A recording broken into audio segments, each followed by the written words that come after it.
Dagoeneko indarran dira 0-3 urte arteko haurrak dituzten familientzako 200 euroko laguntzak Araban, Bizkaian eta Gipuzkoan. Horiez gain, 3 eta 7 urte bitarteko haurrentzako ere aurre ikusi ditu laguntzak Eusko Jaurlaritzak. Seme-alabak hazi eta mantentzeko laguntzak 200 eurokoak dira 3 urte bete arte, eta familia ugarien kasuetan 100 euro gehigarri beste seme-alaba bakoitzeko, horiek 7 urte bete arte. Iñigo Urkullu lehendakariak 2022ko maiatzean iragarri zuenez, neurriaren helburua da jaiotza tasetan joera negatiboa aldatzea. Bere aldetik, Lide Amilibia gizarte politiketako sailburuordeak nabarmendu du oso neurri garrantzitsua dela eta aurre kontutik 110 milioi euro baino gehiago bideratu dituztela prestazio horiei aurre egiteko. Hala, laguntza ekonomiko hauek euskal herritarrei nahi adina seme-alaba izaten laguntza espero dute. Eguerdion guztioi, 12 pasata iritsi da gurean gaur magazinari heltzeko unean, eta hasteko aipatu dugu dagoeneko gaurtik aurrera eska ditzakete 0 eta 3 urte arteko haurrak dituztenek 200 euroko hileroko laguntzak. Aiara Durretak azalduko dizkigu xehetasunak jarraian. Indarrean dira 0-3 urte arteko haurrak dituzten familientzako 200 euroko laguntzak Araban, Bizkaian eta Gipuzkoan. Laguntza hau, hilero jasoko da, eta erronka demografikoako estrategia barruan egiten dugun apostu sendo bada. Esan behar da baita ere, eskaerak martxoaren batetik aurrera eskatu ahal izango direla, eta atzera eragina dutela gainera. Baina nork eska ditzake laguntzak? 3 urte arteko haurrak dituzten familiek eska ditzakete eta hilero 200 euroko diru laguntzak emango die Jaurlaritzak seme-alaba bakoitzeko. Eta familia ugariek 3. seme-alaba edo ondorengo bakoitzagatik horiek 7 urte bete arte, hilean 100 euroko gehigarria jasoko dute. Alabak edo semeak 133ko edo hortik gorako desgaitasuna edo mendekotasun egoera aitortu badu, aurreikustako laguntzak bikoiztu egingo dira. Martxoaren batean ireki dira laguntzak eskatzeko epea eta 2023ko urtarrilaren 31 arte egongo da zabalik. Atzerako eragina dute laguntzek 2023ko urtarrilaren 1 artekoa. Laguntza horiek gainera bateragarriak dira egungo kenkari fiskalekin, eta baita dirusarriak bermatzeko errentak seme-alabak izateagatik jada ematen dituen diru laguntzekin ere. Bestalde, erditze anizkoitza duten eta adopzio anizkoitza duten familiek aparteko diru laguntza jasoko dute hilerokoaz gain. Eta nazioarteko adopzioek bakarrak zein anizkoitzak izan aparteko diru laguntza bat ere jasoko dute. Bada gaurko egunarekin indarrean sartzen diren neurri ez, bada besterik gaur sartuko da indarrean hain zuzen ere turismorako etxebizitzak mugatzea helburu duen Euskal Hirigune Elkargoko konpentsazio legea. Hemendik aurrera bizitegi bat turismorako erabili nahi duen jabeak bestelako lokal bat bizitegi bilakatuz konpentsatu beharko du. Bestela ez du etxebizitzaren erabilera aldatzeko baimena eskuratuko. Gaur egun turismorako diren etxebizitzak urte osoko alokairura itzultzea lortu nahi duten neurri horren bitartez. Aurreikuspenen arabera, 11.000 bizitegi libratu daitezke ondoko urteetan.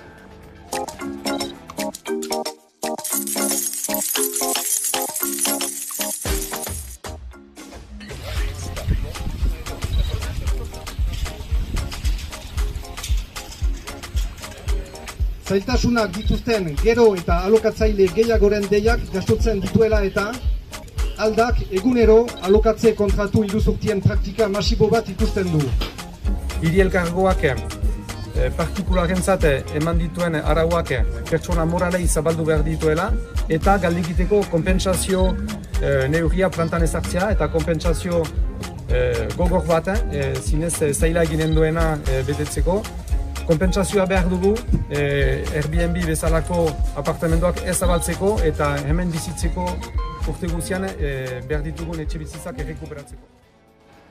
Eta Ipar Euskal Herrian garela etxegabe bat hilik aurkitu zuten atzo goizaldean Hendaiako Kaneta portuan. Hildakoa 50 bat urteko gizon bat zen eta suhiltzaileek atzeman dute. Ilotz aipaturiko hiri eremua etxerik ez duten pertsonen biltoki bilakatu da aspaldi honetan, hala egoera horrek jakitera ematen du.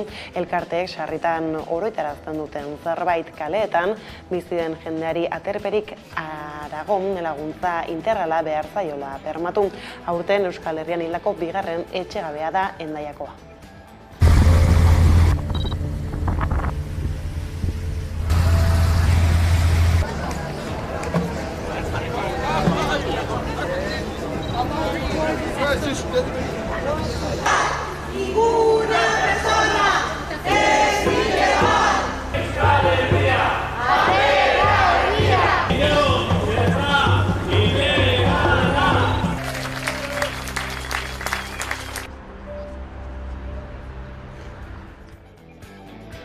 Eta heriotzak izpide ditugula, bada besterik atzoko egunean bertan jakitera eman dena. Izan ere, ezbeharrekin jarraiki tamalez asteak utzi du.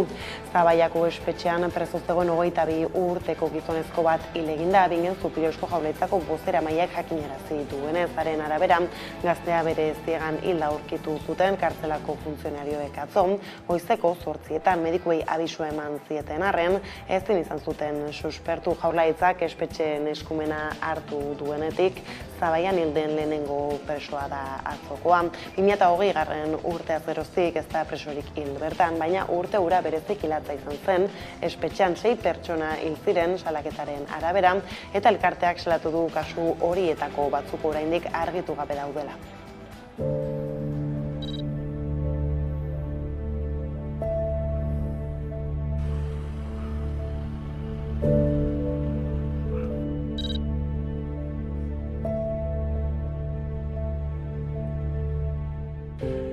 Hildako pertsona hau ez zegoen suizidioak prebenitzeko protokoloaren barruan, ez zelako erabaki hori aktibatuko zuen daturik edo zantzurik aurkitu. Guardiako epaitegiak ere egin beharreko pauso guztiak eta auzipean geratu da beraz. Eta espetxeak bere aldetik ikerketa justizia zuzendaritzak informazio espedientia zabalduko du, gertakariak zehazteko eta aztertzeko.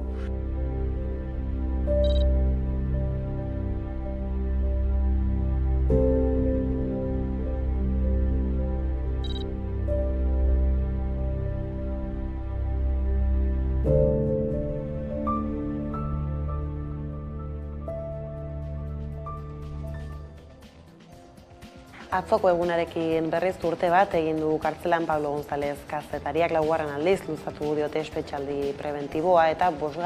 azterketa maiatzaren 24an gauzatuko da.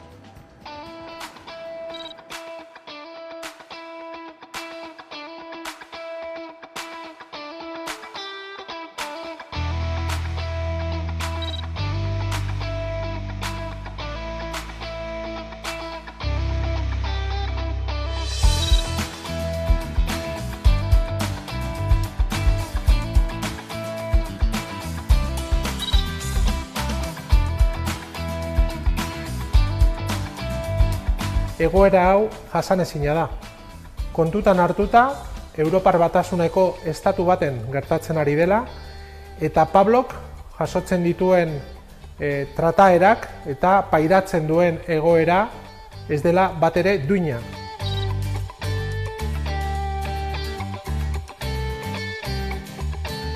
Uste dugu beharrezkoa izango litzatekeela albait arinen egoera hau bukatzea, berari dagokion epaiketa justu bat edukitzeko eskubidea bermatzea.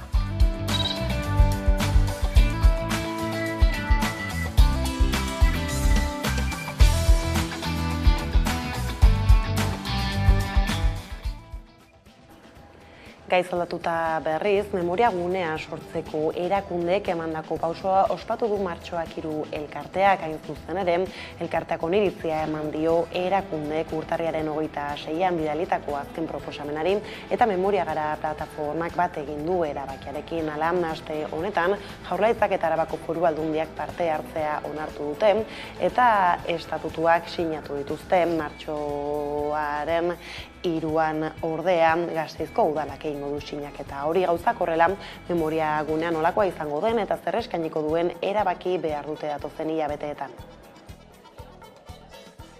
Martxoak 3 elkarteak oniritzia eman zion erakundeek urtarrilaren 26an bidalitako azken proposamenari eta horrekin hitzitzat jo du memoria gunearen oinarriak ezartzeko abiatutako negoziazio prozesua.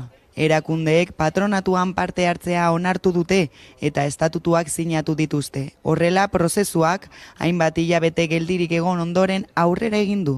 Erakundeok fundazio honen estatutuak onartuta eta 3 erakundeen parte hartzea berretzita, uste dugu pausu erabakigarria ematen dela, fundazioa bera sor dadin, eta horrela beteko dela gasteiztar asko eta askoren nahia, 1976an izan ziren gertakari eta malgarri haien inguruko aitortza eta memoria egiteko.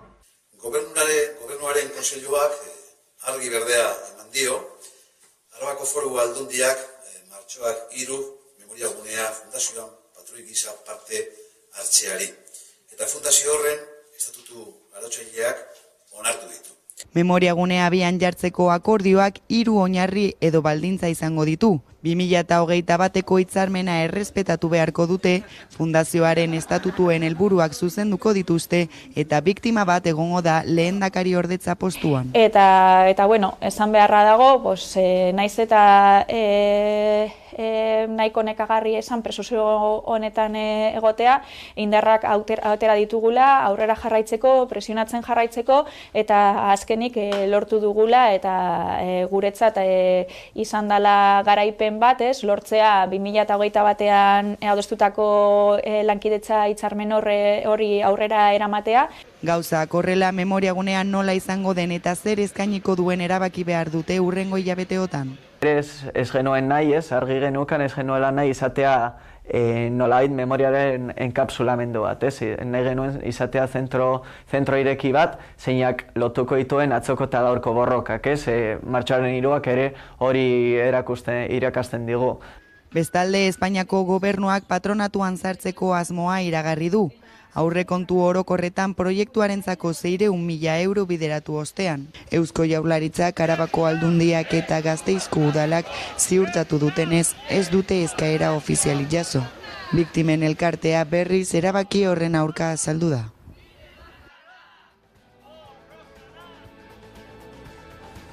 Heriotzak izan ditugu izpide lehenxeago eta orain iragan astean Donibane Loizuneko Tomas Akinokoa liceo pribatuan gertatutako ezbeharrari helduko diogu une batez.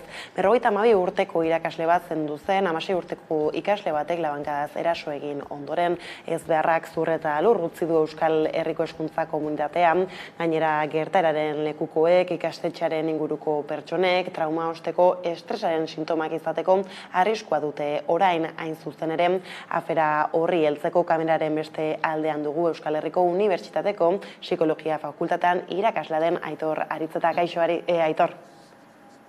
Kaixo. Tira, 11 emozio sorrarazi ditzake halako gertakari baten lekuko izateak, ez da, zer nolako baliabide psikologikoak eskaini beharko litzaizkie hezkuntza komunitateko kideei eta halako gertaretan ez nolako beharrak nabarmentzen dira? Bueno, lehenik eta behin ondo adierazi duzun bezala horrelako gertakizun batek sortu ditzake trauma osteko estresa egoera bat. Eta kasu horietan, lehenengo ebaluazio egin ostean eta ikusita ez irakaslerik, ez gurasorik, ez dagoela oso egoera komplikatu batean, importantea da espazio batzuk ematea emozioak edo sortzen diren emozio intentsitate horiek ventilatzeko, ezta? Zentzu horretan ere iruditzen zait importantea hezkuntza komunitateari, gurasoei, ikaslei, irakaslei ere komunikazio esparruak eta eskaintzea, eduki dezaketen aukera ere adierazteko nola sentitzen diren, nolako emozioak eta pentsamenduak izaten ari diren, eta bereziki horrelako egoeratan sortzen diren ondoezagatik eta suposatzen duen traumagatik eduki dezaketen arazoak plazaratzeko edo adierazteko loa arazoak direla eta edo berriro ere irudiak bere burura etortzea edo larritasun sentimenduak izatea, ez? Zentzu horretan ikuste dut importantea dela adieraztea horrelako espazioetan, ikastetxeetan, interesgarria litzatekela ere psikologo gehiago edukitzea, ezta? Zentzu batean, aukera emango diguterako diagnostikoak eta egiteko prebentzio ikuspegi batetik. Jakinda ikasle batzuk egoten direla batzuetan egoera larrietan, ez bakarrik bullying kasuak direlako, eta baizik eta buru osasun arazoak ere bertan daude, eta modu errez batean, baliabide gehiegi gastatu gabe, iruditzen zait diagnostikatu daitekela zein den ikasle desberdinen egoerak eta baita ere horrekin ekiditu horrelako gertakizunak, ezta. Bai ez, gainera, kasu honetan bestak beste ikasleak dira gertakariaren testigu nagusi, ez, gazteak, nerabeak, horrek zer nolako importantzia du edo bada ezberdintasunik, ez, edadearen kontu horrekin? Bueno, kontuan eduki behar da, nerabeak oso bizitzaren etapa konplikatu batean daudela, ez? Beraien identitatea eraikitzen ari dira, munduan lekua topatzen ari dira, nor naiz ni galdera horri erantzuten saiatzen ari dira, eta zentzu horretan nerabezaroan sortzen dira identitate krisi importanteak, ez? Horrelako gertakizun batek, ez dauka zergatik, baino identitate krisi prozesu batean baldin bazaude, edo bereziki hauskor sentitzen baldin bazara, zure egonkortasun emozionala ere kaltetu dezake gehiago, ezta? Orduan bereziki arreta jarri behar da, haurtzaroan, nerabezaroan horrelako gertakizun traumatikoak gertatzen direnean. Zeren askotan, nerabeak askotan egiten dutena da, barrura joten dira, blokeatu egiten dira, ez dute sentitzen dituzten emozioak edo dituzten pentsamenduak adierazten, lotxagatik, ez dakitelako oso ondo jasoak izango diren, eta horregatik iruditzen zait importantea bereziki adin honetan espazio lasaiak ematea komunikatzeko sentitzen dutena, eta nolabait denon artean interpretazio kolektibo bat eraikitzeko eta relato positibo bat eraiki dezaten beraien buru osasuna ahalik eta gutxien kaltetua izan dadin, ez? Ez gainera, kasu konkretu honetan erasoa burutu zuen gazteak buruko gaitz bat du, eta horrek buruko osasun arazo bat jokabide kriminalekin izan dezakeen, ez, loturaren inguruko eztabaida piztu du nolabait asaltze arrenarin. Nola iristen diozuzuk horri? Lehenik eta behin esan beharra dago, ez dago, historian zehar, eta jokabide kriminalak aztertzen baditugu, buru osasuna arazo daukaten pertsonen daukaten jokabide kriminala harremana oso txikia dela, ez? Datuak eta estadistikak horretarako daude. Eta gero iruditzen zait oso importantea, zuen lana kontuan hartuta, ez? Komunikabideak eta denok gizartean ere ez dezagula horrelako harremanak egin, ez? Buru osasuna eta jokabide kriminala. Bereziki, dugun helburu baten kontra dijoalako, ez? Buru osasun arazoak ahalik eta gehien normalizatu behar dira, eta ahalik eta modu normalenean partekatu behar da. Eta norbaitek ahotsak entzuten baditu, depresio egoera batean baldin badago, antsiedade larria sentitzen badu, oso egoera oskor batean sentitzen bada, sentitu behar du naturaltasunez espazio bat partekatzeko, familiarekin, lagunekin. Eta partekatze hori, sozializazio hori, normaltasun hori lortzen baldin badugu, aldi berean ekidituko dugu buru osasuna estigma batean bihurtzea. Eta plazaratze hori komunikazio horri esker emango dizkigu aukerak ere prebentzio jokabideak edo estrategia garatzeko.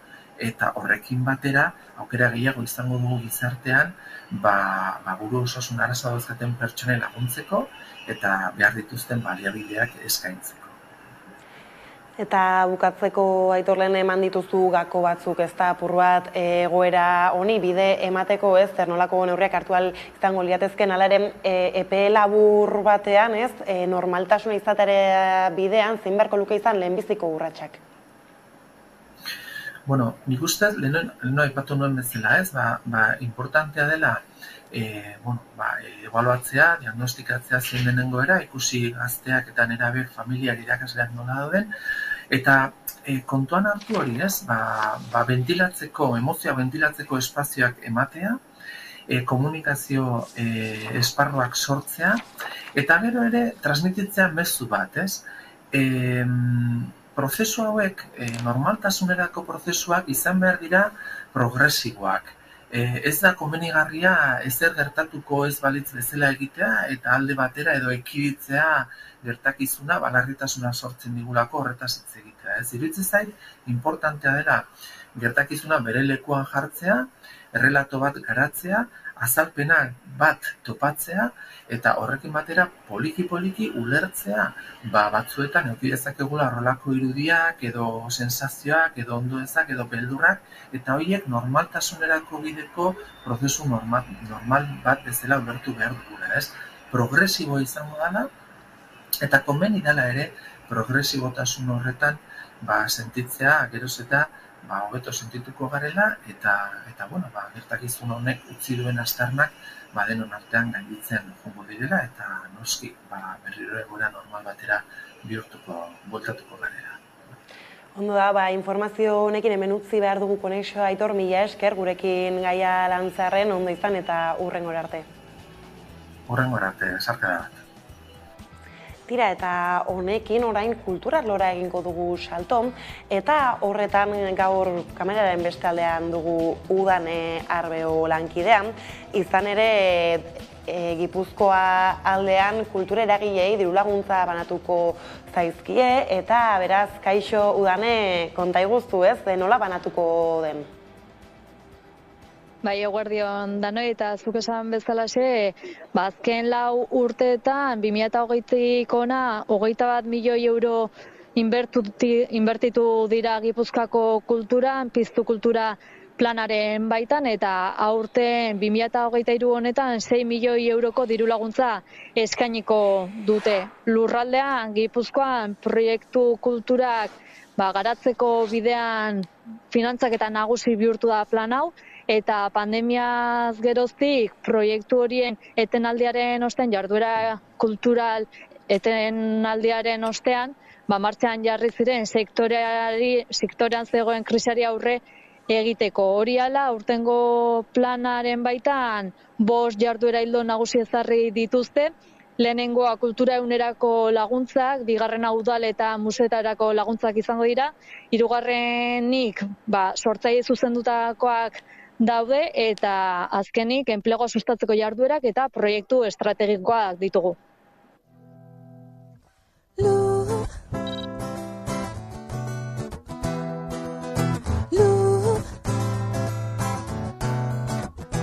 Isa 6 milioi euro, baina azkenerako gu konturatuta gauz eta onartu behar dugu diru hau, milioi hauek, kopuru hauek, palanka baino ez dira martxan dauden eta martxan jarri nahi diran proiektu guztiak sustatzeko eta eragiteko. Somos Luba, somos Luba, encantada de conocerte con tu Luba.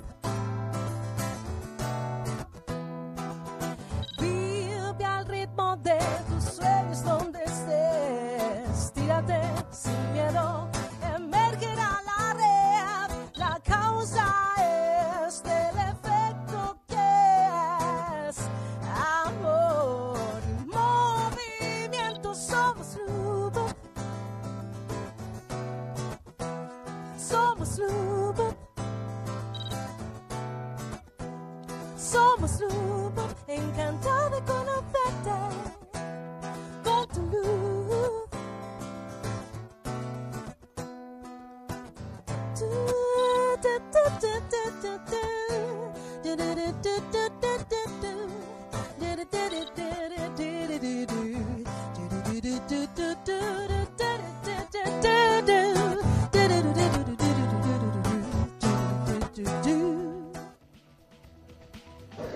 Kulturarekin jarraitu zuen Javier Muguruzak bere azken diskoa aurkeztu du gaur, ez da, zer dakar lan berriak?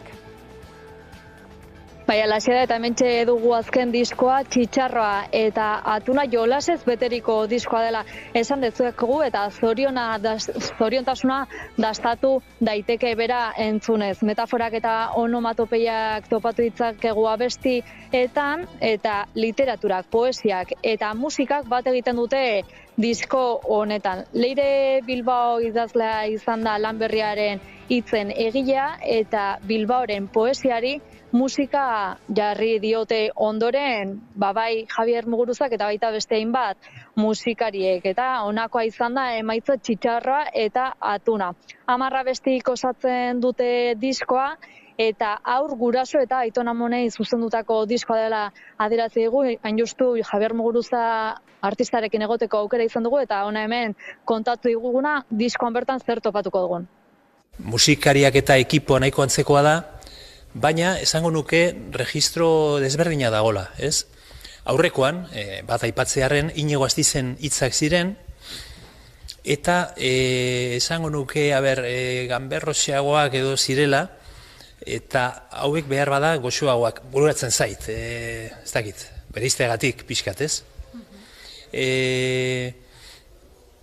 Instrumentazio aldetik esango nuke rockeroagoa zela, hau behar bada jostalariagoa, batez ere ritmikoki eta jakina, letregileen zera, firma, sinadura, hor dago eta horrek markatzen du giro bat. Eta bukatzeko Donostian zaudela aprobetxatuta igande honetan Lilatoia lasterketa egingo da hirian, joan den ostialean aurkeztu zuten udaletxean, zer gehiago dakigu, Dane? Bai, igande honetan ospatuko da Lilatoiaren 33. edizioa eta aipatzekoa inoizko parte hartzaile handiena izango dela 5 kilometroko lasterketa honek. Iaz 5.000 emakumeak hartu zuten parte, baina aurten 6.000 emakume izango dira lasterkariak eta jada antolatzaileek aipatu dute izen ematea itxita dagoela. Goizeko 10:00 Bulebarren ekingo diote 5 kilometroko lasterketari eta ondoren Alderdi Ederren 11:30 emango dituzte sarituen izenak eta bertan emango dira sari horiek. Esan bezala, Bulebarren 10:30 ekingo diote lasterketa honi eta aipatzeko bestalde antolatzaileez gain 250 lagun izango direla laguntza ematen, voluntario gisa eta zenbaki hori ere nabarmentzekoa. Ondo da, Udane, bada honekin hemen utzi behar du konexioa, eskerrik asko eta hurrengora arte. Bai, mi esker. Eta kirolen bueltakoekin jarraiki bi urratxera baino ez dute Espainiako kopako finala Osasunak eta Atletikek eta aurrenekoa gaur egin nahi dute Sadarren jokatuko den neurketan. Partida historikoa da Gorritxontzat, aurrez soilik 5 aldiz jokatu baitituzte kopako finalerdiak. Atletikentzat ordea ez da gauza berria, azken 3 aldietan iritsi dira finalaren atarira eta 3-2 gainditu dute kanporaketan. Zurigorriek behingoz atera nahi dute 2009az geroztik galdutako bost finalen arantzan. Lehenik ordea konfiantzaz beteriko aurkari baten kontra aritu beharko dute, izan ere Sevillaren aurkako garaipenak auspotuta iritsiko dira gorritxoak gaurko partidara. Atletik berriz zalantzati dago.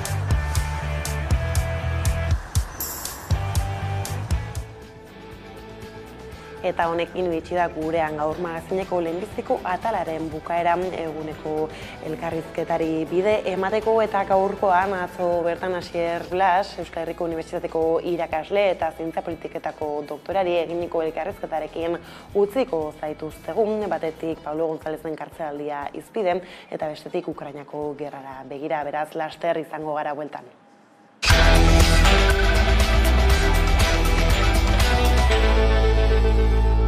Mabiterdiak pasata iritsi da eguneko elkarrizketa nagusiari heltzeko gunean, eta horretarako gaur gonbidatu nagusi gisa hemen du gurekin Asier Blas, zientzia politikoetako doktorea, baina geopolitikari iritsita gaurkoan ez Ukrainara begira jarriko gara, beraz ondo etorri. Eguerdion. Eguerdion, eta hasteko agian ez, Pablo Gonzalezen aferaz galdetuko dizut ezean, ze markotan kokatu genezakeen ez bere atxiloketa eta horren inguruan gertatu dena izan ere, gaurko egunarekin ez, urtebete egiten du preso dagoela ez, ze azalpen da honen atzean? Urtebete preso dagoela eta gainera urtebete isolatua edo ia isolatua dagoela. Kontutan izan behar dugu, Pablo González atxilotua izan zala, orain dela urtebete, hain zuzen ere, eta egon zen zenbait hilabete isolatua. harremanik gabe bere familiarekin, harremanik gabe bere konfiantzazko abokatuarekin, eta gerora orain ere isolatua dago, 23 ordu ematen ditu bere kalabozoan, ordu bete dauka patiorako, patio txiki batetan, eta bakarrik dago, zakarremanik beste presoekin, eta familiaren bisita bakarra izan du, besterik ez. Bere bikotearen bisita, ezin ditu deiak egin baitz egiteko bere semeekin, edo bideo deiak ez ezer, eta alde horretatik, praktikan ia isolatua dagoela esan genezake. Beraz, Europar Batasuneko oinarrizko eskubideen karta urratu eginda gutxienez 18 artikuluetan, eta hain zuzen ere lehengo astean jaso nuen bere gutun bat, eta esaten zidanagatik, bera oain badauka aukera ikusteko Poloniar telebista kate bat, emititzen duena polonieraz, bielorrusieraz eta ingeleraz. Eta esaten du horrekin, gutxi asko ideia bat egin dezakela, nola doazen gauzak gerran, ezta? Zer naiz da kate berdina izan, Poloniaeraz emititzen duenean, askoz ere jarrera juliganagoa dauka, nola baitere, baretu egiten da jarrera hau ingeles ez danean, naiz eta oso natozalea izan, eta oso mendebaldarzalea, eta bielorrusieraz emititzen dutenean, askozaz profila palagoa dute, ze, karo, Bielorrusia lerrotuta dago Errusiarekin, eta nahi dana da, konbentzitu bielorrusiarrak bilakatu daitezen mendebaldarzaleak, ezta? Eta horrekin esaten zian, horrekin ideia bat egiten dut, eta ulertzen dut zerratik ez ninduten utzi sartzen Ukrainan gerrarei buruz informatzeko. Hain zuzen ere, konturatu dana da, propaganda gerra bat dagoela momentu honetan, eta bera bezalako kazetari independientea Errusieraz dakiena, 2014tik lanean dagoena, eta gainez lanean egon dana lekuan, Ukrainan alde batean eta bestean. Oso arriskutsua izan ziteken, eta bide batez, bere atxilotuta ere bai, mezu bat transmititzen zaie kazetariei. Kontuz, informatzerakoan, ze dozen momentutan atxilotuak izan zaitezkete, eta alde horretatik kazetari askok autozentsura aplikatzen dute. Gogoratuko dugu, egun horretan, adez, atxilotu zuten egun horretan, afaltzen egon zala Aiestaranekin, Mikel Aiestaranekin, eta Ibai Arbiderekin. Ibai Arbidek ere tuit bat jarri zuen horri buruz, gero borratu egin zuen, eta esplikatu zuen, beldur zala, eta horretarako balio du bere atxiloketak nire ikuspegitik. Batez ere, badirazpen askatasuna mugatzeko eta kazetariak baldintzatzeko eta autozentsura aplika dezaten bultzatzeko nola baitere. Bai, ez bainera zalduzun argazki hori ez, telebista katena ez, hizkuntzena bada gerraren bestelako argazki bat ebaztaltzeko ere asko ematen du, eta hor, ez urte bete pasatu da ere, Ukrainaren inbasioa hasi zenetik, nola gogoratzen duzuzuk ez, hasiera hori zer espero genuen, eta zer orain ez, nolako irakurketa egin daiteke? Momentuan, inbasio zitzanean, gehienek ez duen pentsatzen inbasio hori emango zanik tamaina horretan, ezta? Donbasetik kanpora joango zanik. Eta hor, gogoratuko dugu segurenik azarotik zeudela gauza, gora eta bera, ematen ziren data batzuk, eta hasiko da hemen, eta beste bat, eta orain gontanez, 2 aste barru dena helakoa, eta etzan iristen, azkenean iritsi izan, eta batzuk espero zuten azan azkar joatea inbasio hori. Ez nuen asmatu inbasioaren gertaeran, baina asmatu nuen esanez, inbasioa gertatzen baldin bazan, ez zela azkar joango, inundik inora. Zergatik, Ukraina handia da, eta 150.000 soldadurekin ezin da hartu Ukraina. Kontutan izan behar dugu, adibidez, Pragan, Txekoslovakiako inbasioa gertatu zanean, Sobietar Batasunak eta Varsoviako itunak egin zutenean, 1,5 milioi soldadu, baina gehiago erabili zituztela, 4 aldiz txikiagoa dan herrialde batetan, eta gainez, Sobietar eragin esferan zegoen herrialde batetan. Ukraina, azken urte honetan esplikatu den bezalaxe, Jens Stoltenberg, NATOko idazkari orokorrak esplikatu duen bezalaxe, Ukraina 2014tik mendebaldearen eraginpeko lurralde bada. Eta NATO bertan dago 2014tik. Beraiek ez dira, Ukraina ez da NATOko kide, baina NATO Ukrainan dago 2014tik, ejertzitoa entrenatzen, ejertzitoa armatzen, aholkularitza lanak egiten, beraz garbi zegoen, gainera konektatuta dago lurrez NATOko herrialdeekin, garbi zegoen Ukraina ezingo zala hartu era azkar batean, naiz da hori zen Errusiaren asmoa. Eta hor, Errusiarrek huts egin zuten, huts handi bat, ze pentsatzen zuten bizpahiru astetan, horrelako inbasio bat gero etzana izan eskala hain handiko esan zigutena bezala. Rusiak Ukraina okupatuko du, ez daka gaitasunik Ukraina oso okupatzeko, baina nahi zuena zen nolabait ere presionatu Kieveko gobernuak utzi dezan, boterea, hau da, dimiti zezan, estatu kolpe bat errazteko, edo gobernuari derrigortzeko Errusiak Moskun nahi zituen baldintzetan bake akordioa sinatzeko. Eta hori, garbi dago, agerian dago, biztan dago, ez dara gertatu. Bai, ez da, eta esan duzu ez, espero zen harin izatea, ez, Rusiak lortuko zuela bere helburua, baina, hor, Ukrainaren posizioa, espero zena, baina asko zindartzuagoa izan da, eta hor, esanguratsua da ere, nazio artean izan duen estrategia edo bintzat ez laguntza eskatz hori, eta horren bueltan mugitu den guztia. Zein, nola uler daiteke, Ukrainaren jarrera hau gertakizunaren aurrean? Ukrainarena, hori izan nik uste Rusiarrek egin zuten hutsegite handienetako bat. Pentsatzea Ukrainarrek ez zutela borrokatuko. Ukrainarrek ejertzitua 7 urte daramatza, gerra zibil batetan. 2014tik. Ordutik, Ukrainako ejertzitua asko indartu da, OTANen aholkularitza dauka, eta laguntza, eta gainera dakatena da prestatuta zeudela. Parte handi batetan. Donbasen lubaki asko prestatuta zeuden, eta honi aurre egiteko gainez Merkelek esplikatu du, Holandek esplikatu du, Zelenskik esplikatu du, Poroshenkok esplikatu du. Denek esplikatu dute, 2014tik 2022 bitartean Ukraina egin duena dela prestatu honetarako. Eta bake akordio batzuk sinatu ziren, Minsk bat eta Minsk bi, eta ez dala inoiz egon borondaterik Ukrainagatik bake akordio horiek aurrera eramateko, ze bake akordio horiek beti izan balira, momentu honetan Donbass Ukraina izango izateke, baina autonomiarekin. Eta hasieratik, Zelenskik eta Poroshenkok esan bezalaxe, ez zekaten asmorik Ukrainan bake akordio horiek betetzeko. Holandek eta Merkelek zer esan ziguten? Bake akordio horiek esker, 7 urte izan ditu Ukrainak indartzeko bere ejertzitua, eta aurre egiteko Errusiar inbasio horri, eta gero, zer esanik ez, NATOren konpromisoa oso irmoa izan da, segurenik Errusiak pentsatzen ez zuen modukoa. Beraz, programatutako gerra zen. Bai, dudarik gabe, programatuta zegoen, aspalditik, eta gainez aspalditik aipatuta zegoen, Ukrainara iristen baldin bazan NATOren zabalkundea, hauxe gertatuko zala. Merkelek berak esan zuen 2008an, Bukaresteko NATOren goi bilera batetan. Esan zuen, Ukrainara iritsiko baldin bada NATO, jakin behar dugu gerrara guazela, baina ez Merkelek bakarrik.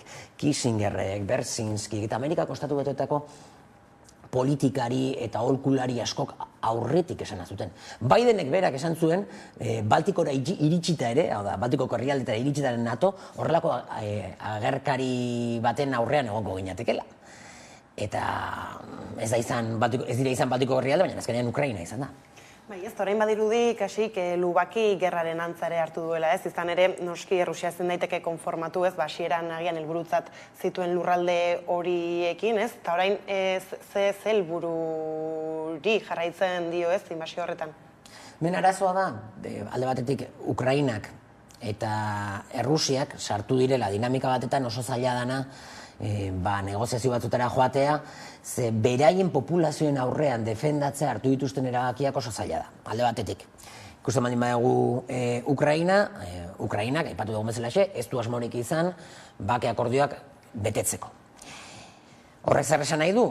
Bake akordio horietan aitortzen zana, baina egoera txarrago bat adosten baldin bada negoziazio batzuetan, herritarrek esango dutena, eta orduan urtebete gerran suntxipen guztia hildakoak ekonomiaren egoera zertarako. Esan nahi duna da, Ukrainak gutxienez Donbass guztia berreskuratu behar duela. Ze hori baitzen Minskeko akordioak segurtatzen ziotena autonomiarekin, orduan, konkistatu beharko luke Donbass guztia, eta noski autonomiarik gabe Donbassentzat. Errusiaren kasua antzekoa da. Errusiak momentu honetan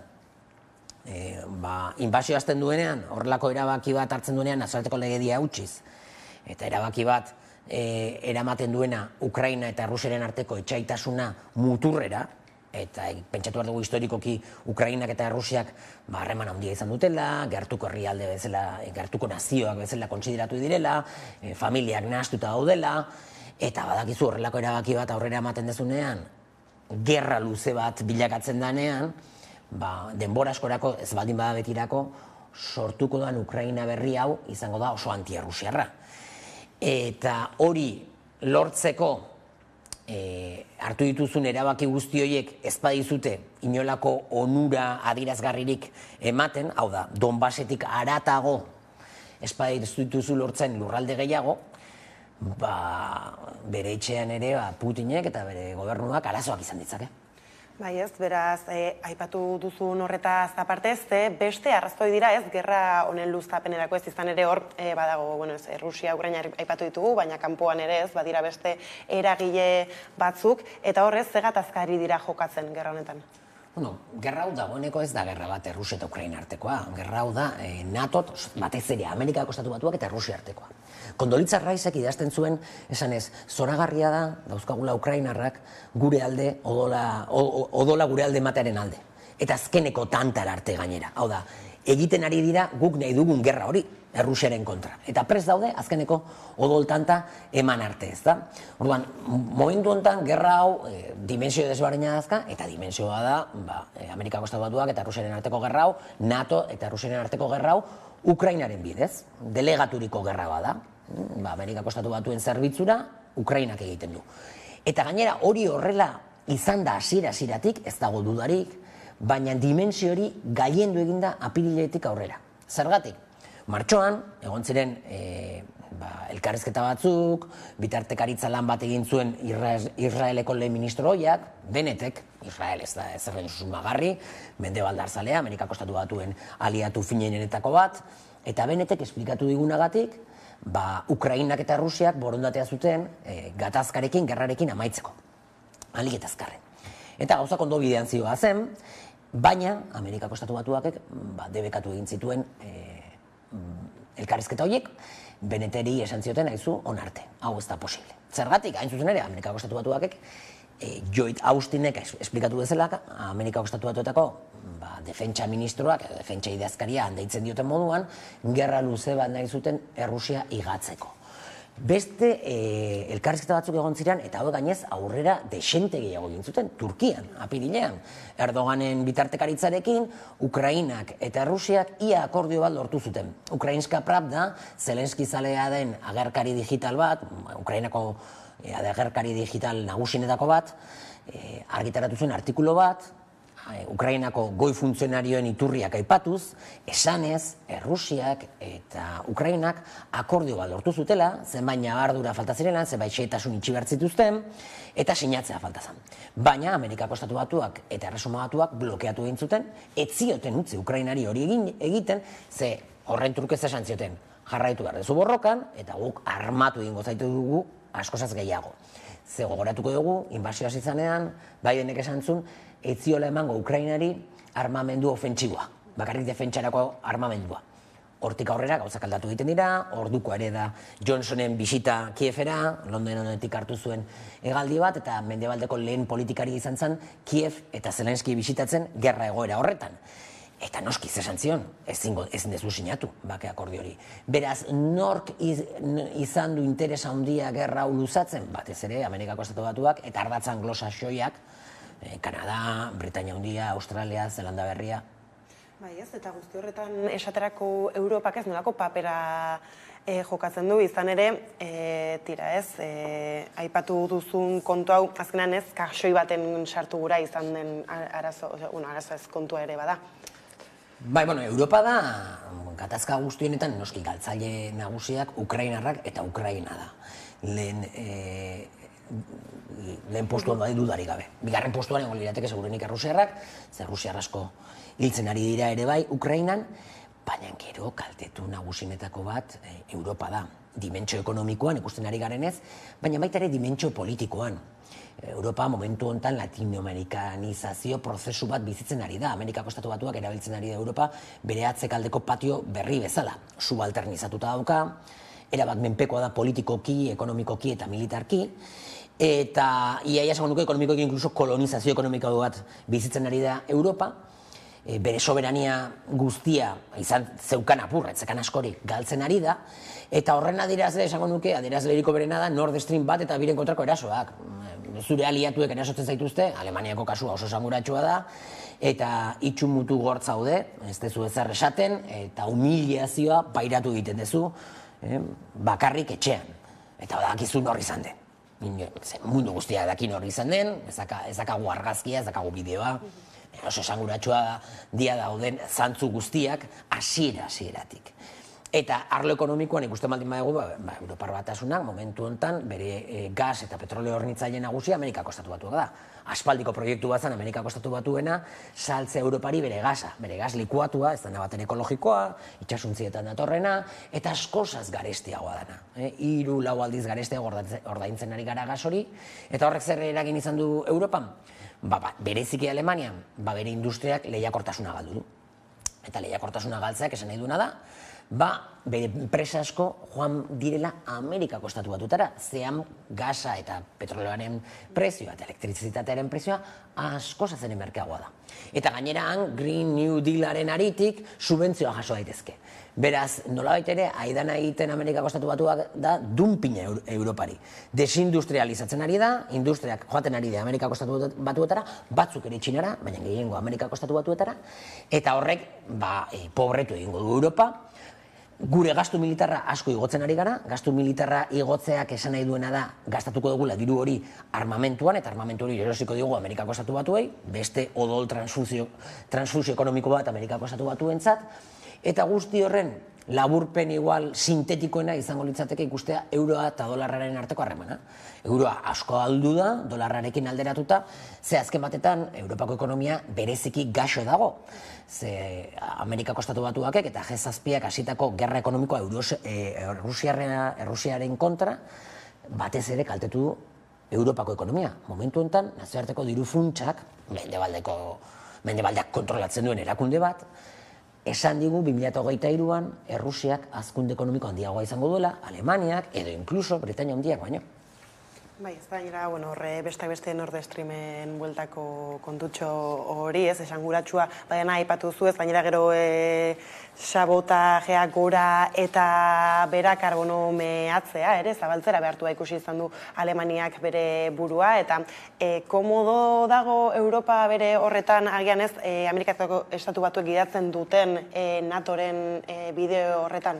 Kontua da, Europar Batasunak ez dakala interes komun bat. Daude interes nazional desberdinak. Eta interes nazional hauen agregazioak funtzionatu du momentu historiko batzuetan, baina krisiak datozenean, krisi ekonomikoak, politikoak edo militarrak, orduan interes horien artean talka egoten da.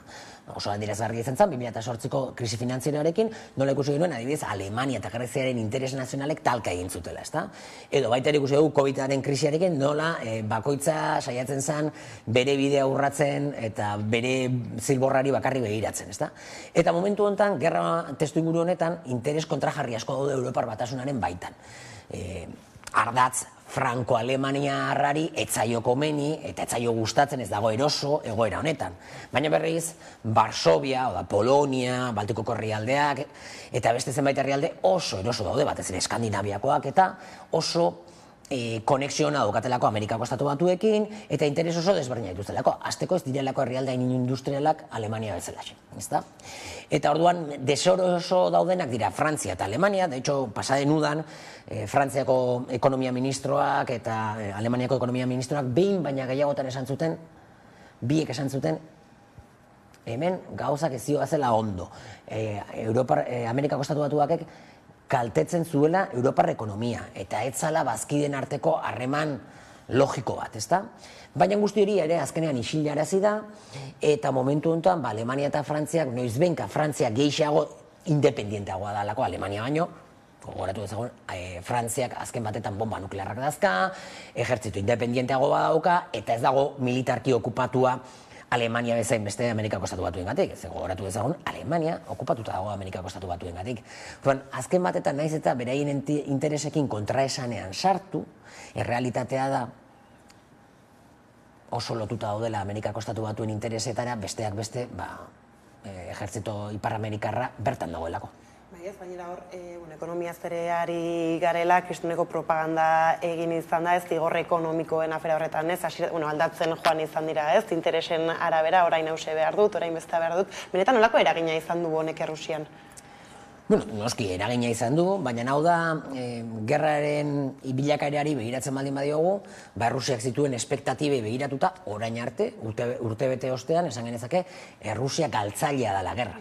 Handikan, Ukrainaren 20% kontrolatzen du gutxi asko, eta hori asko da, eta horrek ez du esan nahi galduko duenik gerra, ikusteko dago, baina bere espektatibekin alderatuta, dudarik gabe, Errusia dimentsio militarrean galtzaile da. Berriz, dimentsio ekonomikoan kontrakoa gertatzen da. Mendebaldeak zituen espektatibei begiratuta, Errusiako ekonomia ez da asko kaltetu, de hecho, zenbait dimentsioetan indartzen ari da, diversifikatzen ari da bere bezeroak, eta badirudi, gainera aurrera begira, prospekzio oso ona dituela. Hori nazioarteko diru funtsaren arabera.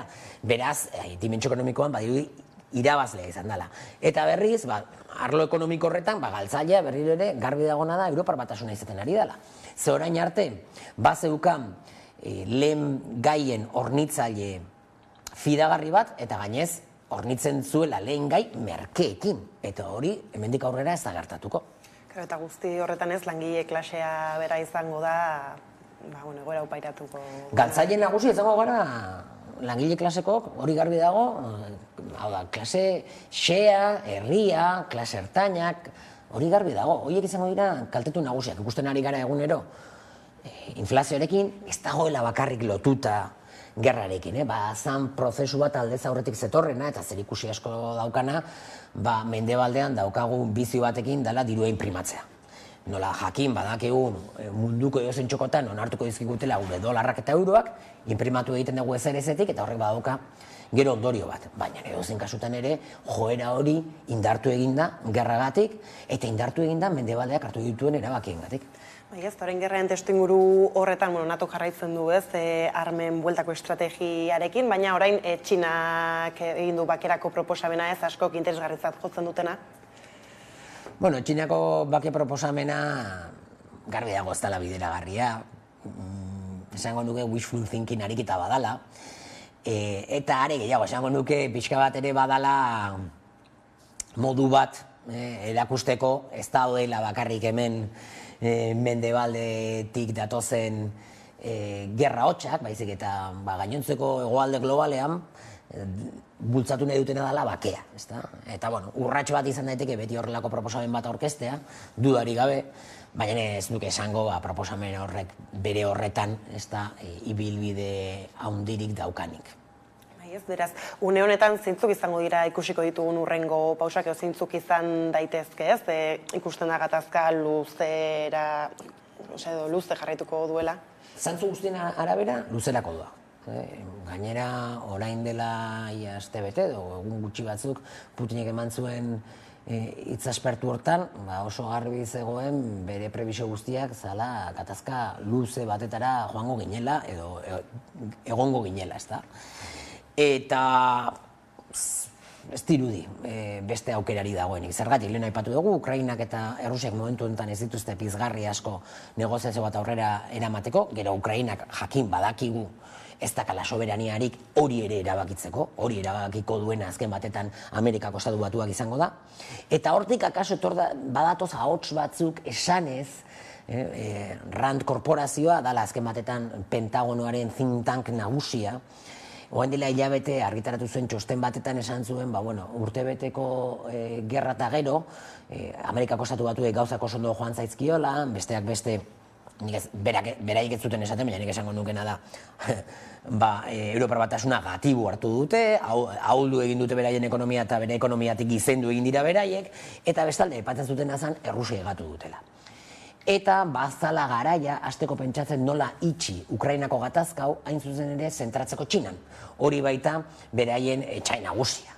Eta beraz, entzuten ari gara hotxen bat, eta Rand korporazioa ez da edo zer, esan bezala Pentagonaren think tank nagusia, 1948tik. Eta alde horretatik, akaso hortik etor daiteke irtenbideren bat, Amerikako Estatu Batuak presionatzen baldin badu, bake akordio bat lortu dadin. Eta Errusiaren kasuan, bere aliatuen partetik, Txinaren partetik ere presioak etor daitezke momenturen batean edo beste. Dena den hori ez da ikusten oraindik martxan jarri daitezkenik presioiek gerraren bilakaeran oraindik ez dagoelako mugimendu gehiegirik. Eta beharko litzateke nolabaiteko mugimenduren bat, gero ja presio horiek aktibatzeko benetan. Orduan alde horretatik nik esango nuke gaudela pixkat esperoan, itxaroten, ea zer gertatzen den gerran, ea batalla importanteren badagoen edo, eta hori gertatuko balitz akaso aktibatu daitezke presio batzuk. Orduan, beraz, egoera bera desblokeatze bidean orain momentu honetan ez dago, hau izango da desblokeatzeko gai nagusia edo? Badirudi momentu honetan gauza dauden moduan, gerraren bilakaerak desblokeatu ditzazkela, bakarrik. Tristea da, baina hori da dagoen, behintzat momentu honetan ikusten dena. Eta bukatzeko Asier, euskal politika gintzan nola ikusi duzu ez dakit apur batez, halako gatazkaiko jarrerak. Ez nik esango nuke agian, ulertzen ere ez dela saia eta asko jarraitzen dutela apur batez, politika orokorraren bidea bera, ez batzuk alde egon daitezke, bestatzuk kontra, ez, alde eta kontra ere zeren baitan. Ez dakit, hemendik behiratuta, Euskal Herritik behiratuta, ez lako jarrerak nabaritu dituzu. Bueno, ez dago hola jarrera partikularrik, garbi dagona da lotu egiten direla errelato nagusira. Batzuk lotu daitezke errelato nagusira, adibidez Alderdi Sozialista, Eusko Alderdi Jeltzalea eta abar, oso jarrera natozalearekin, eta esango nuke gerrazalearekin. Eta gero badaude ezkerreko alderdiek mantentzen jarrera dela pixka bat deserosoa egoera honetan badirudilako diplomazia eskatzea eta bake mezuak bidaltzea ia dela Errusia babestea, eta ez da horrela inundik inora. Baina alde horretatik nik esango nuke Estatu Espainiarrean eta Europan somatzen den jarreren antzeko berproduzio bat gertatzen ari dela gure alderdi sistema. Bada, honekin denbora dela eta hemen utzi behar dugu elkarrizketa, mila esker gurean izatearen ziurrenik berriz ere heldu beharko diogu kontu honi, ezta, esan bezala emango dituelako bote gehiago, beraz horixe eskerrik asko gaur gurean izatearen. Eskerrik asko zuei.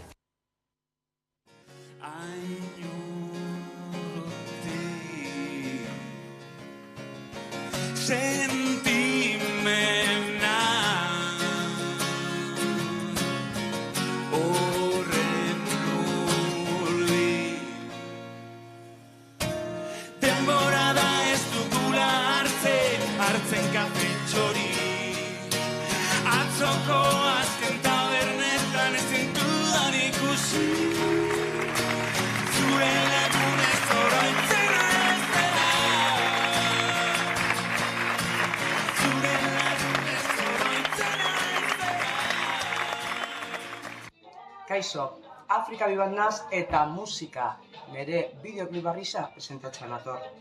Ondino ikusi baduzue, badakizu zer egin. Playa klikatu eta dantzatu.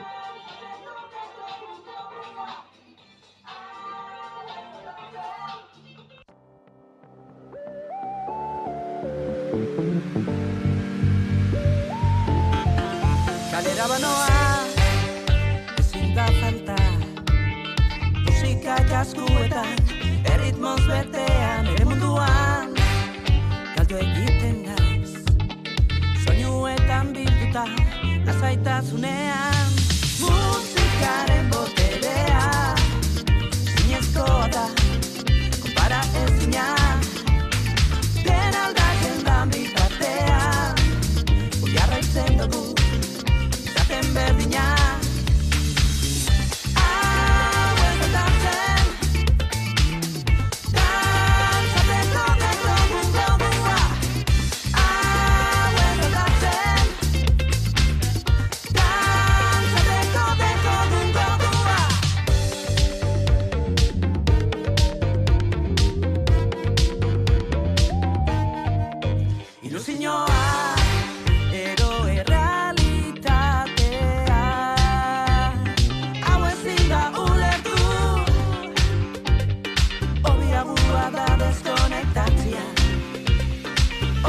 Musika da oberena. Musika. Musika. Musika.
Eguerdiko ordu bata da, beraz iritsi da eguneko solasaldiari heltzeko unea, eta horretarako gaur hemen ditut nirekin solasaldiari heltzeko Joserra Becerra eta Alaitz Argandoña, ondo etorri.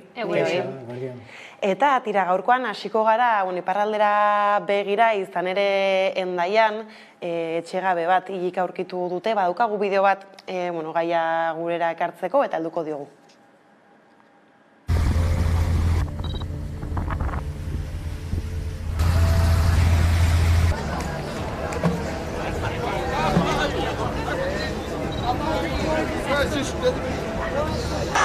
Ninguna persona es ilegal.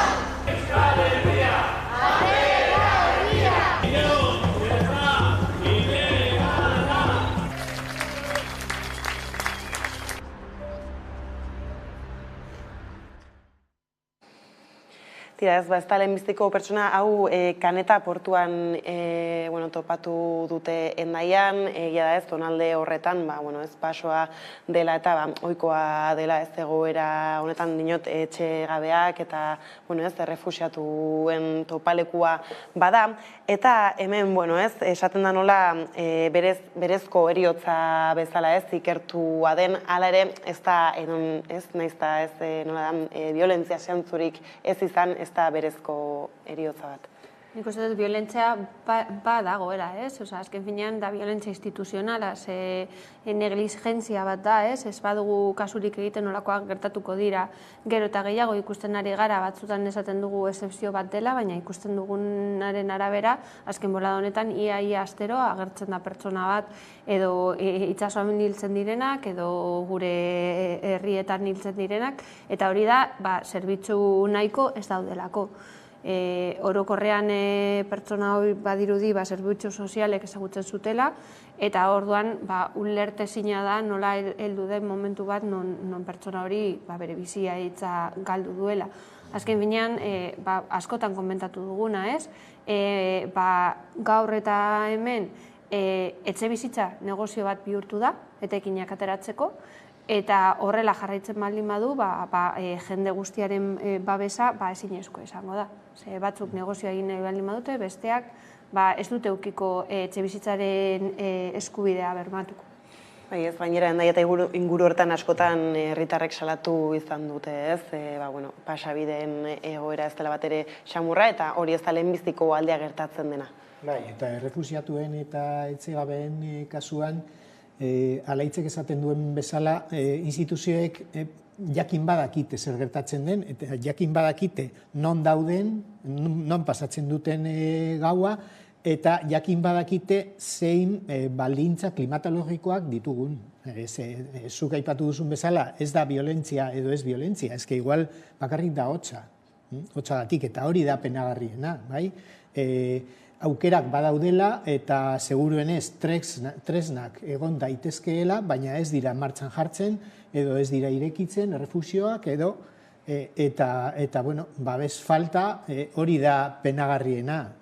Azken finean beste gauza bat izango balitz, bentsa ezagun, sorte txarra, baina kasu honetan ez da sorte txarra bakarrik. Gainera, askotan hitz egin dugu hemen, batzutan antolatzen dira olako etxe, alberge edo olako eraikinak jendea aukera hori eukitzeko, baina irizpideak normalean ez dira bat ere malguak, oso gogorrak dira betetzeko eta hori, ez da ikusten erakargarria dela edo atsegina dela, hori ongitorri bat egiteko bai kanpokoentzat, bai hemengoentzako, batez ere hori etxe bizitzaren falta hori konpontzeko edo.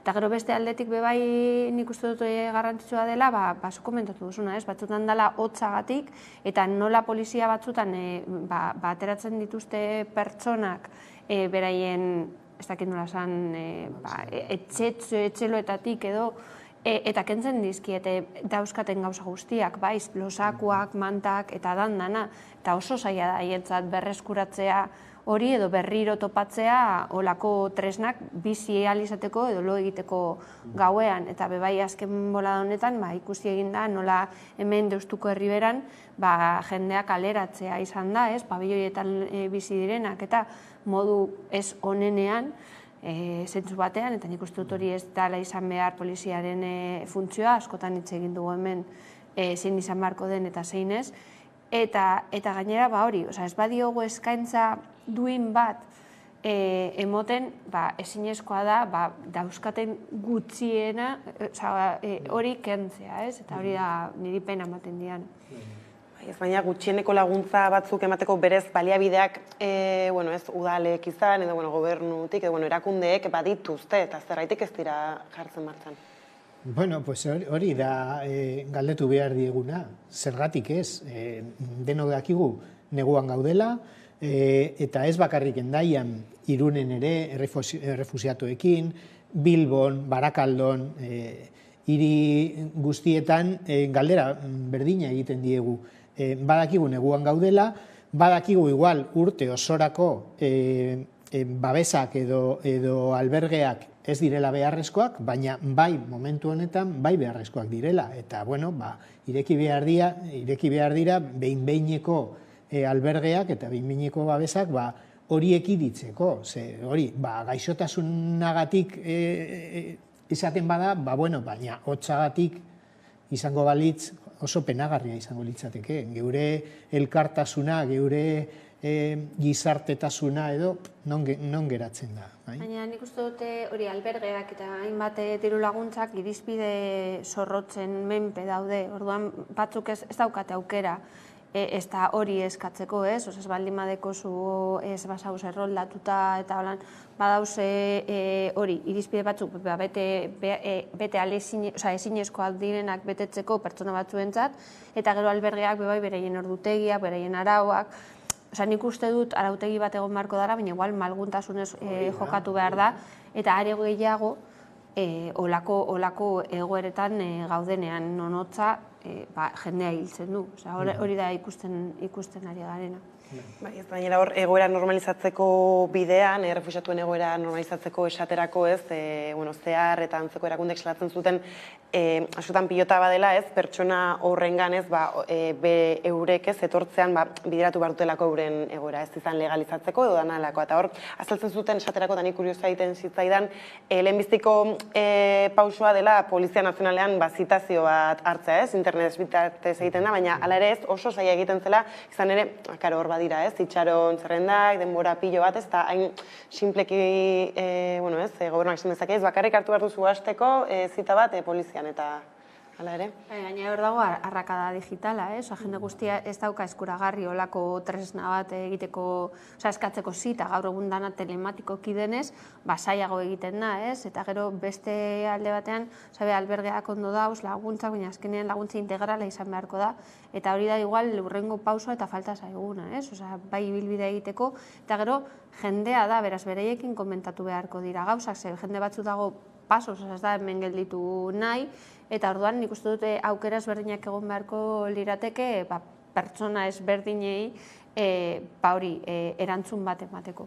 Nire kasuan, etorkin batekin egon naiz, berak paperak lortzeko egin duen ibilbide osoan, eta harrituta geratu naiz.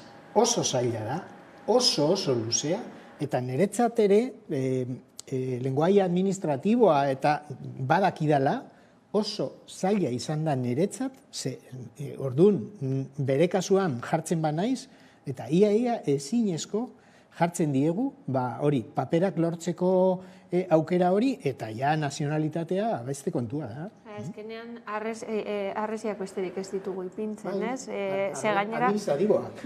Burokratikoak.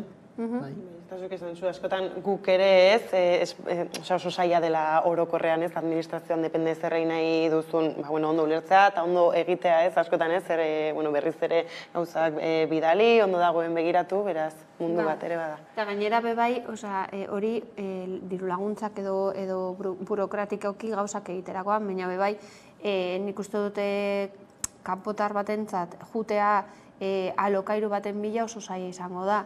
Azken finean, alde baten den aurre iritziak dauzelako, beste alde batetik bebai, igual jendea ez dagoela pres legalki ipintzeko, beraz ez baldin badago erroldatuta bebai, ezin ditu jarraitu hurrengo pausuekin, porque lehenengo ez daukazu bermatuta, nik uste dut oso zaila jartzen diegu kanpokoei eta diru ez daukatenei hori, bizimodu duin bat lortzeko. Baina gero, iaia doainik lan egiteko, ez diegu inolako oztoporik jartzen. Hori da geure hipokresia, ez da? Bai, ez da, gainera olakoetan ez dago inolako bermerik edo ez dakit kontrolik ez, alakoak ez gertatzeko eta kontrara ez, normalizatzeko bide horretan, denbora osoan kontrola. Igual horretarako da, eta interes ekonomikoak daude bide horretatik, bai? Lan egiteko eskubiderik ez, eta eskubiderik ez izateko, hainbat eta oztopo jartzen dizkiegu, eskubide horiek edo eskubideen paperen bitartez lortzen diren eskubideak inoiz ez lortzeko. Mudu horretan ez, kasik babes legala duela, ez legala ez den horrek. Gainera hori, ze lan erabiltzen ditugu, ez? Gu nahi ez ditugun lanak haiek hartzeko eta zenolako egoeratan dauden, eta zenolako lan baldintzak dauzen, eta gero, hori, esaten dugu ez dagoela jenderik lan egiteko prez, ez dakite, ostalaritzan, eta hainbat esparruetan, ez? Zergatik, gauzak ez direla egiten egin behar den moduan, ez? Eta azken finean, iaia esklabu batzuk ditugu gu zerbitzatzeko, baina gero ez dugu nahi gurekin bizi ahal izateko eskubidea eukitzea, ez? Eta ordaindu ere ez. Hala da, bai, eta eriotzez hitz egiten hasi garela ez, atzo bertan 22 urteko preso bat hil zen Zabaiako espetxean, eta orain gutxi ez, egun honetan jakin izan da, 57 urteko preso bat hildela Martuteneko espetxean, ez da? 24 ordutan ez, 2 pertsona aurkitu dituzte hilik espetxean zer egiten dizue honek?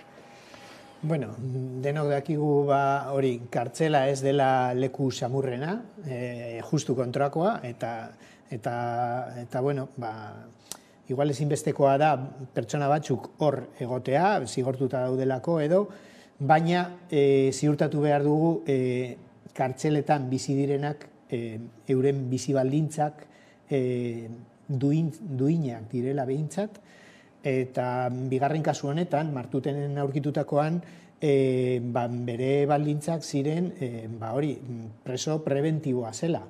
Orduan, kasu horretan, ez zegoen zigortuta oraindik. Eta igual horrezegatik, eskatu behar, jaularitzari eskatu behar diogun gardentasuna asko handiagoa izan behar da. Beti izan behar da, bai, baina kasu honetan ikerketa zorrotzak egin behar dira, erizainan zegoen, eta pertsonak ez dira hildak agertu behar ez kalean, baina justu kartzeletan askoz gutxiago, ze kartzeletan daude jaularitzaren zaintzan, bai? Orduan, bera da arduraduna pertsona horiei ezer ez gertatzeko. Ez da, gardentasuna aipatu duzula horre salaketa elkarteak beste kasu askotan, ez? Beste urte batzuetan zerre, esan izan du, setasunak falta izan zaizkiola askotan, kartzelan gertatzen den heriotza horien bueltakoak. Azkenean da, zuk esan duzuna, nik guztiz adoz, gardentasun falta, inork ez daki zer gertatzen den harresia horien atzean, eta batzutan ez dugu ez da jakin nahi. Nik uste hor bebai dagoela gizarteen ez dakit nola esan, itxua egoteko nahian gaudela edo badago hor muga bat edo tabu bat esango nukenik, ez? Barraman daudenak zerrengatik izango da eta dago gizartetik aparteko pertsonak izango balira edo bigarren edo hirugarren mailako pertsonak izango balira. Eta batzutan ez dakigu zenolako ez dakit egoeran dauden, hori alde batetik, eta gero nik uste dut inoiz baino gehiago hitz egiten ari da gaixotasun mentalei buruz, nik uste dut horiek okerrago joango direla olako esparruetan, ez? Non bizi baldintzak ez dira onenak eta orduan nik uste dut jarraipen bat edo kontrol bat izan beharko da asko zorrotzagoa instituzioen partetik, ze azken finean da zuk esan duzuna, ez? Beraien ardurapean daude. Eta horregatik dira hain garrantzitsuak salaketa bezalako erakundeak, ze azken finean, kartzelaren edo zigorraren helburua izan da bergizarteratzea, bai? Baina bergizarteratzeko bide horretan kartzelan dauden bizi baldintzak duinak izan behar dira. Ez baldin badira, preso horren aukerak murriztu egiten dira. Eta, bueno, igual gizarteak, zuk esan duzun moduan, gizarteak ez du jakin nahi edo ez du begiratu nahi, baina horretarako daude salaketa bezalako erakundeak, haie begiratzeko eta kontatzeko gizarteari edo guri zer gertatzen den eta nola hobe daitekeen prozesua bergizarteratzeko helburu hori ahalik eta gehien bete aldadin. Bai, ez izan ere, kartzela bere horretan dagoeneko bada arrotza, ez, gero horrelako gertakariekin, ez da oraindik eta grabeago bihurtzen da, kudeak eta bera, eta horren baitako guztia, eta izan ere, orain dela ez hainbeste ere, preso bizkaitar bat, Palentziako kartzela batean hil egin zen, uste dut Palentzian zela, eta hor salatzen zen beste preso batek emana zuela familiari abisua bera, ez? Eta gaur egun salako egoerak ematea, eta familiari antza denez asko kostatu zitzaionez identifikatzea ze ospitaletan zegoen, eta dira. Bai, batzutan askotan esan dugu hemen, ez? Beste herrialdetan gertatzen direnean olako gauzak, bai, iruditzen zaigu onartezina eta jartzen gara, ez? Edo badauz inkluso telesai batzuk horretaz hitz egiten dutenak, eta jendea esaten du, ezinezkoa da, sinestezina da, ez? Baina gero hemen gertatzen denean, nik uste dute ez dugula hainbeste kasurik egiten, ez? Esaten dugu, ez dakiz zer, baina erdiskutatzen dugu edo nahi dugu ahaztu ahalik eta lasterren, ez da? Olako gauzak gertatzen direla, baina beste leku batean gertatzen direnean, bai hor jartzen dugu eta esaten dugu hori ez da demokratikoa, hor ez dakiz zer, eta suposatzen da gaudela estatu demokratiko batean, non olako gauzak ezin izango ziren gertatuko eta gertatzen ari dit. Eta eskutatzen dugu hori zigortuta daudelako eta ez dugu horretaz pentsatu behar edo begiratu behar, baina preso horren familia bai. Orduan, gardentasun falta edo jaularitzaren kasuan esaten duenean, guk ez ditugu zetasunik emango. Bai, ulergarria da zetasun batzuk arlo pribatuan geratzea, baina familiari berari ez esatea hil egin dela presoa, eski hori da guztiz onartezina, ez da? Bai, deskonfiantza sortzen du guztiz. Sisteman, bai, hori da. Gainera da, betikoa, suposatzen da instituzioak daudela gu babesteko, eta gu esaten dudanean esaten dut guztio, eta ikusten dugu babes hori ez da behar den modukoa, ez? Ze bestela olako gauzak ez ziren gertatuko. Bai, ez da. Eta, beste bati iritziko diogu orain jarraian, izan ere, aurki dugu martxoaren 3 gainean daukagu ez, eta hemen, batetik bada memoria historikoarekin lotutako aferagian efemerideari lotutakoa, ez da, eta hor, hainbat ekitaldi egingo dira, baina bestetik egia da, martxoaren 3ko memorialak ere zeresan handia eman duela azken denbora honetan, badaukagu pieza bat, ez, apurrat horretaz hitz egiten duena, eta helduko diogu gaiari. Martxoak 3 elkarteak oniritzia eman zion erakundeek urtarrilaren 26an bidalitako azken proposamenari eta horrekin hitzitzat jo du memoriagunearen oinarriak ezartzeko abiatutako negoziazio prozesua. Erakundeek patronatuan parte hartzea onartu dute eta estatutuak sinatu dituzte. Horrela prozesuak hainbat hilabete geldirik egon ondoren aurrera egin du. Erakundeok fundazio honen estatutuak onartuta eta 3 erakundeen parte hartzea berretzita, uste dugu pausu erabakigarria ematen dela, fundazioa bera sor dadin, eta horrela beteko dela gasteiztar asko eta askoren nahia, 1976an izan ziren gertakari eta malgarri haien inguruko aitortza eta memoria egiteko. Gobernuaren kontseiluak argi berdea eman dio, Arabako Foru Aldundiak martxoak 3 memoriagunea fundazioan patroi gisa parte hartzeari. Eta fundazio horren estatutu arautzaileak onartu ditu. Memoriagunea abian jartzeko akordioak 3 oinarri edo baldintza izango ditu. 2021ko hitzarmena errespetatu beharko dute, fundazioaren estatutuen helburuak zuzenduko dituzte eta biktima bat egongo da lehendakariordetza postuan. Eta esan beharra dago, naiz eta nahiko nekagarri esan presozio honetan egotea, indarrak atera ditugula, aurrera jarraitzeko, presionatzen jarraitzeko, eta azkenik lortu dugula, eta guretzat izan dela garaipen bat, lortzea 2021 batean adostutako lankidetza hitzarmen hori aurrera eramatea. Gauzak horrela memoriagunean nola izango den eta zer eskainiko duen erabaki behar dute hurrengo hilabeteotan. Ez genuen nahi, argi genukan ez genuela nahi izatea nolabait memoriaren enkapsulamendu bat, nahi genuen izatea zentro ireki bat, zeinak lotuko dituen atzoko eta gaurko borrokak, martxoaren 3ak ere hori irakasten digu. Bestalde, Espainiako gobernuak patronatuan sartzeko asmoa iragarri du. Aurrekontu orokorretan proiektuarentzako 600.000 euro bideratu ostean. Eusko Jaurlaritzak, Arabako Aldundiak eta Gasteizko udalak ziurtatu dutenez ez dute eskaera ofizialik jaso.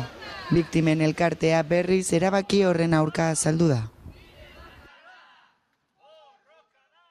Entzun dugu orain amaieran hor desadostasunik badela oraindik ere, hala ere, neurri handienean behintzat eta guztizko polemika eta gero iritsi da akordioa. Eta ezke hori izan behar den lehentasuna. Lehentasuna izan behar da memoriala martxan jartzea.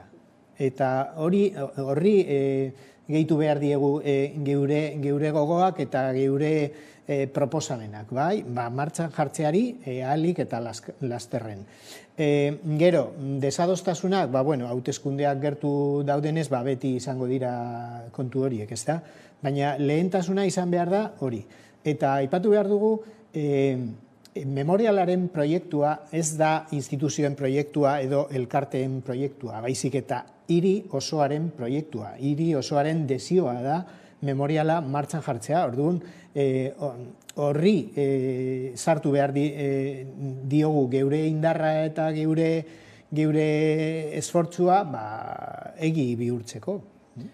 Baina badirudi bestela sortzen dela erakunden arteko ikamika bat, eta horrek noski erakundeek eurek nahi duten momentu arte luzatu daiteke ez. Horraidez, Urtaranek esaten zuen Espainiak parte hartu nahiko baluke, barkamena eskatu barko lukeela lehenbiziko ez, baina tira beste kasu batzutan agian ez dira olako eskariak egiten ere. Nik uste dut azken finean da fokoa beste leku batean jartzea, ez? Azkenean hitz egiten dugu, zenolako iskanbila dauden horren inguruan, eta ez zer suposatuko duen, eta berak aipatu duena, ez? Ezin da izan gauza bat estankoa, baizik eta izan behar da beste pausu bat, ez? Jendea, ez dakite, nahi duena borroka, nahi duenaren aldeko borroka jarraitzeko, eta horregatik nik uste dut deitu dutela bebai hori mobilizazioa eta zera dela eta nik uste dut bebai, izan behar da, ez dakite, gogoratu behar dugu gertatu zena, berriro ez gertatzeko. Esan nahi dut, batzutan hitz egiten dugu hori poliziaren proporzionaltasunari buruz, hitz egiten da, hainbat gauzei buruz, dakigulako batzutan ez dala izan behar zen moduan, ez? Eta orduan nik uste dut hortik bebai izan alda abia puntu bat lan horri ekiditzeko. Ez dakita saltzen nahi nahi zen. Bai, ezke, memoriala da horretarako. Alde batetik gogoratzeko zer gertatu zen, baina beste aldetik ikusteko zer ez den gertatu behar etorkizunean. Horrexegatik dinot, herriaren desioa da gogoratzea hori gertatu zena, bere historiaren parte oso handia ez, baina garrantzitsua bai, batez ere historia hurbilaren parte bat, ezta? Eta ikuspuntu horretatik, desadostasunak edo anekdota izan behar dira bidea ondo trazatuta baldin badago, eta akordioarekin badirudi baietz zutabeak jarrita daudela. Eta gainera nik uste dut hori hitzarmena lortzea, ez? Horrek esan nahi du edo adierazten duena da zenolako garrantzia daukala presio soziala. Eta nik uste dut hori bai aldarrikatu behar dela, ez? Nola kalera ateratzea eta presionatzea batzutan lortzen duela olako akordio, ez dakit nola esan, saiak edo izan direnak lortzera. Beti egongo da baten bat kontra egongo dela, betiko moduan, eta beti erabiliko da iskanbilak sortzeko batez ere zuk aipatutakoa, igual hauteskundeak direla eta erabiltzeko herramienta moduan bata besteari aurpegiratzeko hainbat gauza, baina nik uste dut hor garrantzitsuena da zuk aipatutakoa, hiriaren nahia plazaratu egin dela, eta guztiok bat egin dutela hitzarmen hau lortu ahal izateko. Eta gainera instituzioek ez daukate denborarik gauza horietarako inoiz, eta urte osoa pasatu da, instituzioek utzi dute pasatzen urtea gizarteari eta erakundeei edo asoziazioei entzun gabe, eta justu urte horrenaren bezperan berriro ere jarri dira martxan, eta posible esena, orain dela 3 hilabete posible esena, justu orain posible da. Zuk esan duzun moduan, da gizartearen presioa, akordioa erraztu duena, ez da? Eta gainera zuk aipatutako, azkenean, azken bola honetan ikusten ari garena da golpe de efekto, ez? Hauteskundeak direla eta ez direla eta data batzuk heltzen direnean, batean mugimendu, hau da, guztiz positiboa, ez? Baina bai direla golpe de efekto, orain dela zuk aipatutakoa, ez?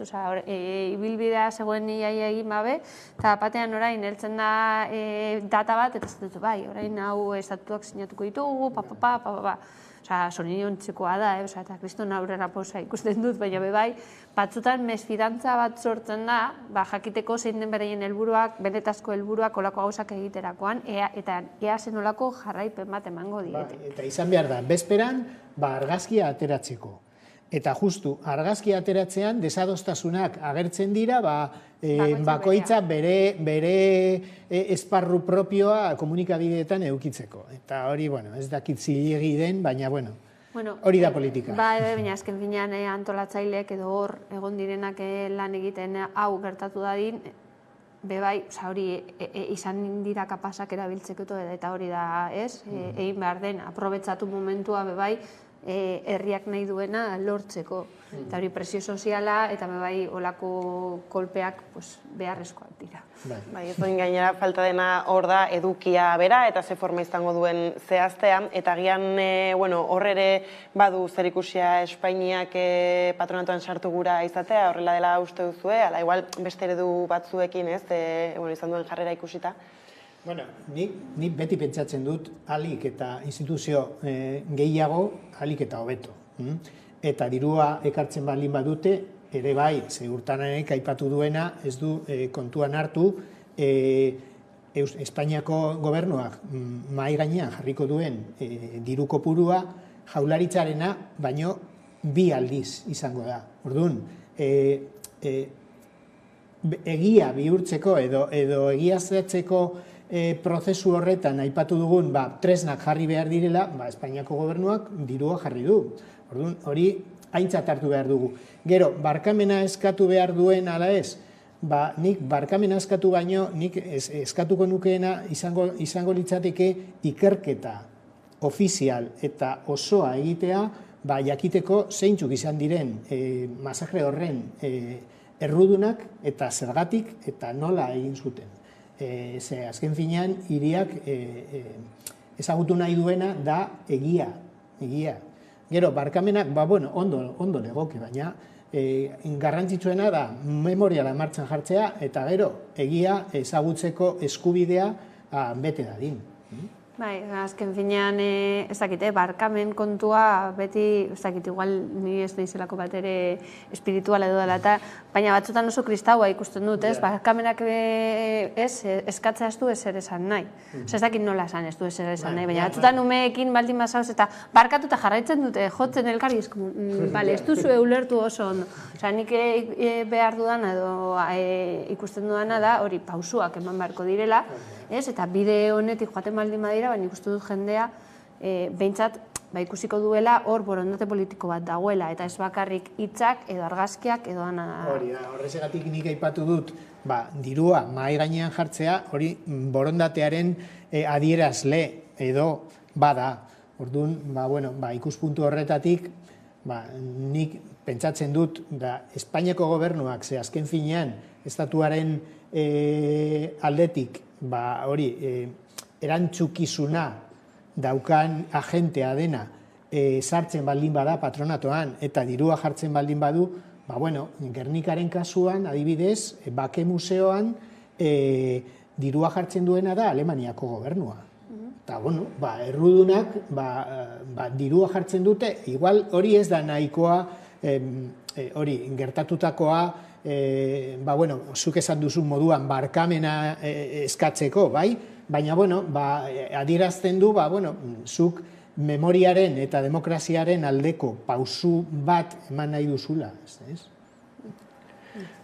Laster egingo dugu berriz ere Gasteizera, izan ere egun horren karietara sindikatuek ere mobilizazioak dituzte publikoa defendatzea eskatu, zala ere gizarte arloari heltzeko lehenago euskarari helduko diogu, izan ere pantailaren beste aldean dugu Idurre Eskisabel, euskararen kontseiluko idazkari nagusia, kaixo? Kaixo, eguerdian. Eta, elkarrizketa honetan izango dugu izbide Euskara munduko 38. hizkuntzarik pisutsuena dela, esan duela Frantziako gobernuak egindako sailkapen batek, sailkapen hau beste urteazutan ere egin izan da, eta, kasu honetan, 24 toki egin ditu gora Euskarak, hala ere, ezagutzen ditugu Frantziar gobernuak Euskararen aurka burutzen dituen, politikak, holan orokorrean esatearren, beraz, agian hasteko Idurre, zer nolako albistea da hau, sailkapen honen kuriositatea ere. Nik gehiago kokatuko nuke bitxikeriaren esparruan benetan Euskararen errealitate soziolinguistikoari buruzko azterketa sendo baten eremuan baino ez da. 600 ez dakizen bat hizkuntzen artean, munduko aztertzen dituen 600 ez dakizen bat hizkuntzen artean, 34. tokian jartzen du Euskara, eta, hortarako nunbait hartzen dituzte, batzuetan guk hizkuntza bat bizirik eta noranahiko kokatzeko hortik aparteko irizpide batzuk, ezta. Orduan, nik beste zertan baino gehiago bitxikeriaren esparruan kokatuko nuke albiste hau. Dikatu izan du zein modutan edo zein irizpide jarraitu diren honetarako. Hala ere egia da, justo, berri hau iritsi zela, Bordeleko Hezkuntza Ministerioan, Saskako irakasle, eta baita ere gurasoek egindako desobedientzia ekimenaren ondotik, horretan, atera edo sarrerak ateatu egin ziren, eta egia da, hori eta gero, Parisetik erantzun bat iritsiko dela esan zaiela, nola baloratzen duzu desobedientziako, desobedientzia ekimenak egiteko hartu duten bide hau? Nik uste dut dela benetan Euskarak bizi duen errealitate soziopolitiko horren erakusgarri, ez? Ipar Euskal Herrian, Lapurdi, Baxenapar eta Zuberoan, hau da, Frantziaren menpeko Euskal Herrian, Euskarak ez dauka inolako estatus ofizialik, ez? Naiz eta gero zerrenda horrek jartzen duen munduko hizkuntzarik pisutsuen, eta pisutsuen ulertzen dugu boteretsuenen artean, hor paradoxa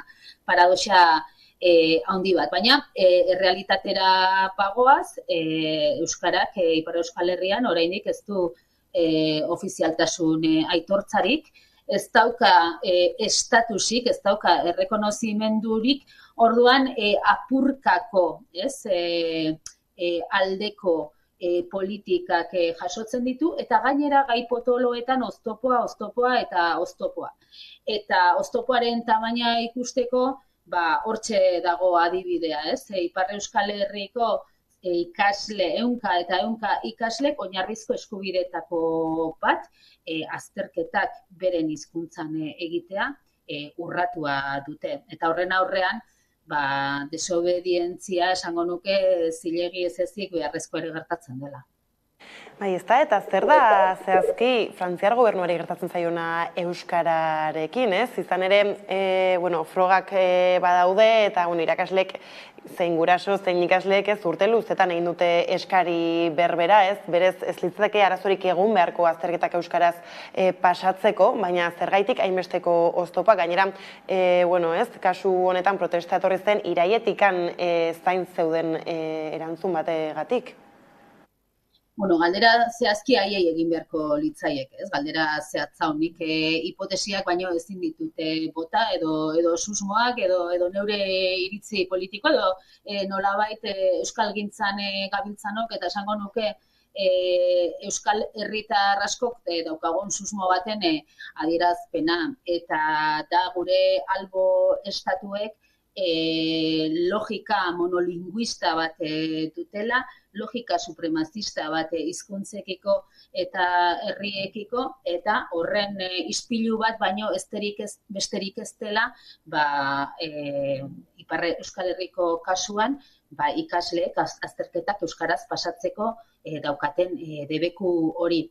Baina ez da Frantziaren jokabide esklusiboa edo bakarra, ez da Espainiako estatuan ere ez da biltza hortik urruti, eta gaur bertan jakin dugu adibidez nola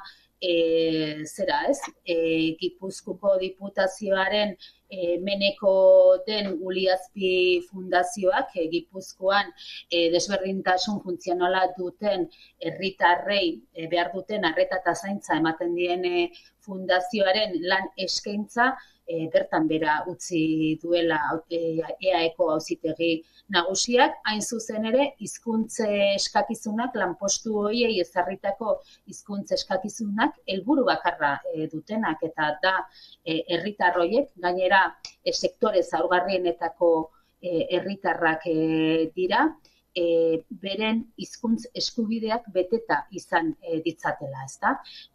Hori ere atzera bota du EAeko auzitegi nagusiak. Orduan, debekuen logika horretan bizi gara, eta uste dut dagoen azalpena horixe dela, ez? Gure albo estatuek logika monolinguista hori erabat txertatuta dutela, eta hizkuntzaren ikuspegitik supremazismo hutsean ispilatzen dela hori. Eta halako eskubide urraketen aurrean, ez, nolako pausoak eman behar dira, izan ere, agian ikusten dugu, ez, Euskal Herriko hegoaldea, ez, urraketa hauen aurrean, bakarrik apur bat, bere bidea egiten, eta bestaldetik Ipar Euskal Herrian, ez da, agian, bateraketa baten beharra dugu gaur egun Euskal Herrian, ez, izan ere, pentsatzen dugu agian, ez, Euskararen bueltan, ez, normalizatuta dagoela egoera, baina hori, adibideak egunero daude. Bai, egia da, azkenean Euskal Herria 3 eremu administratibotan banatuta dago, eta horrek Euskarari egiten zaion aitortzan ere 3 eredu sortzen ditu, ez? Badaukagu Ipar Euskal Herria ofizialtasunik ez daukana Euskarak, autonomia erkidegoan ofizialtasun aitortua badauka, naiz eta gero praktikara eramateko zailtasunak zeintzuk diren egunero ikusten ditugu, eta gero badaukagu Nafarroaren kasu berezi hori, ez? Non Nafarroako eremuen arabera ere estatus diferentea jasotzen duen Euskarak, eta ez Euskarak baizik, eta Euskara azkenean hiztunak gara, ez, pertsona zehatzak gara, herritar zehatzak gara, eta ondorioz herritar zehatzek. Orduan, alde batetik egia da, banaketa administratibo horrek eragotzi egiten digula begirada bateratu hori izatea, baina egia da Euskararen eta Euskaldunon, hiztunon sakoneko arazo ardatza berbera dela, ez? Eta orduan egia da behar baino gutxiagotan izaten dugula ziuraski begirada altxatu eta horretaz jabetzeko aukera, eta begirada hori izatea askotan oso ondo etorriko litzaigukeela. Oso ondo, honekin hemen utzi behar dugu elkarrizketa, mila esker gurean izatearen adi jarraituko dugu gaia, ez? Ea berririk aurki badagoen, beraz eskerrik asko berriz ere eta hurrengora arte. Hurrengora arte, eskerrik asko zuei. Tira, ez, bazidurudien, ez da, batzuan badute sentsazioa nola Euskara agian EAE mailan behintzat ez superatutako zerbait izango litzaken moduan, baina egia da, egoera oso txarra badela toki guztietan, ez, izan ez dakite oposaketzak batzuk direla, edo izan eskola batean euskaraz ikasi nahi dela, ez, eta hor zuek uste duzue bai beharrezkoa dela pultsu nazionaletik heltza, behintzat gaiak gizarteratzerako orduan. Bai, azkenean askotan gertatzen zaigu, ez, gauzak zatika borrokatzen dugula, ez? Alde batetik orain dela gutxi egon garela nik ere bai, bultzatzeko euskararen erabilera batez ere umeen artean, ez? Ikusten da hor euskaraldia orain dela gutxi ospatu egin da, ez dakiz ibilaldia hor dekogu, dauz hainbat esparru non lantzen den, baina ez da ikusten ez dakit nola esan, gauza amankomun bat dagoela borrokatzeko ez dakit nola esan. Ez dut esaten beste txiringito bat sortu behar dela honi honetaz lan egiteko, baina bai igual ikuspuntu bera edo adostasun bat egon beharko litzateke eremu horretan lan egiten dugunen artean, eta dugunen artean esan nahi dut, bai dauz komunikabideak, dauz hezkuntzan, hizkuntzan lan egiten dugun guztiok, ez? Honi pausu bat batzuk eman beharko direnez, denok batera norabide berdinera joateko. Eta gero, berria hori pasatutakoa edo ez, azken finean da borondate politikoa, eta nik uste dut nik zientzia politikak ikasi ditut, eta bakit ikerketak nork egiten duen arabera, holako emaitzak eukiko dituzun, ez? Eta normala da, ingelesa izaten lehenengoa, eta bigarrena frantsesa. Jo, horrez, adinaz batzutan holako gauzak ikusterakoan esaten duzu, bueno, ez zer esan nahi du, azken finean Frantzian egindako ikerketa bat izan da. Ordan nik bai esango nuke bitxikeri bat izan dela, eta batez ere ondorioak ez dituelako ekarriko, ez? Izatea 12garrena katalana bezala, izatea 38garrena euskara bezala, ea ondorioak ekarriko dituen, ez daukate hori da, azken finean, kuskuseatzeko gauza bat. Bai, zen ere garrantzia eman gurako baritzaio, beste neurri batzuk hartuko liateke. Nik ondorio bat bai aterako dut. Eta da, denok dakigu zeintzuk diren oztopoak eta mugak eta, denok dakigu. Baina azken Euskaraldian, Kike Amurnarrizi entzun nion itzaldi batean, eta berak alderrikatzen zuen Euskararen egoerarekiko arrotasuna sentitu behar genuela, bai? Zergatik, aipatu dugun ikerketa da indize bat bakarrik, baina indize horretan aurrera goaz.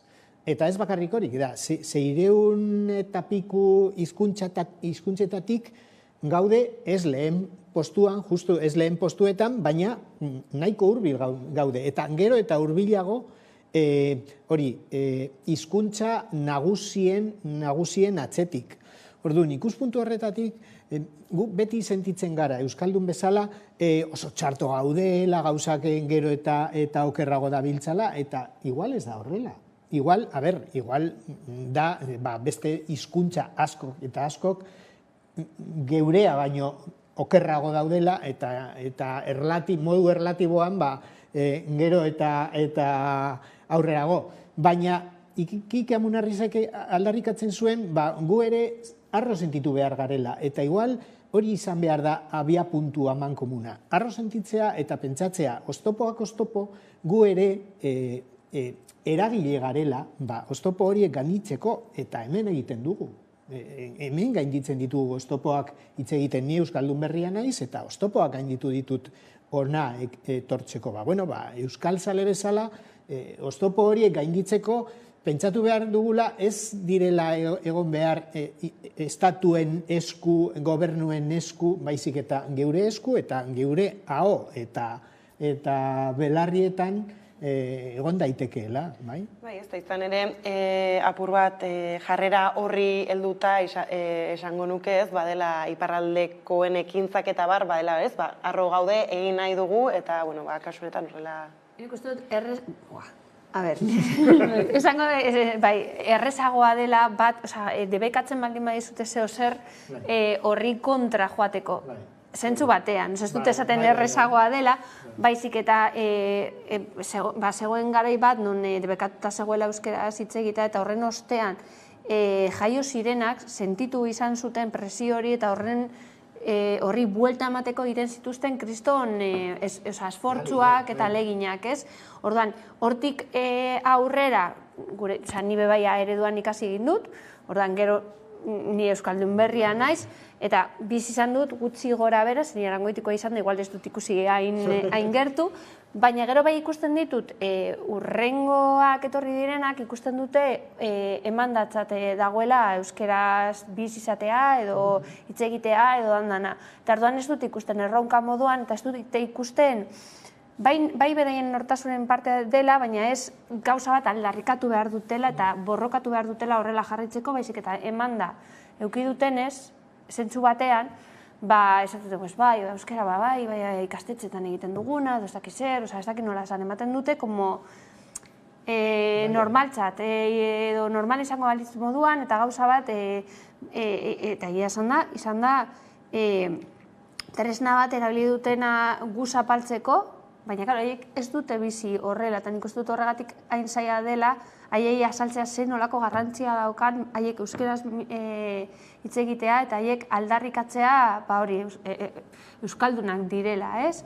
Eta horregatik esaten du igual iparraldean, zentzu hori edo presio hori nabaritzen dutenez, konfrontazioa errazagoa dela, eta badaudela, sentitzen dute arrotasun hori, zuk esan duzuna, zuk aipatu duzuna, borrokatzeko eta esateko jori eskubidea da, euskeraz ikastean eskubidea da, jutea administrazioetara eta eukitza pertsona bat euskalduna dela nirekin hitz egiteko ez dakit nola esan. Bai, eske zuk aipatu duzun bilakaera da erkidego honetan sentitzen duguna, bai?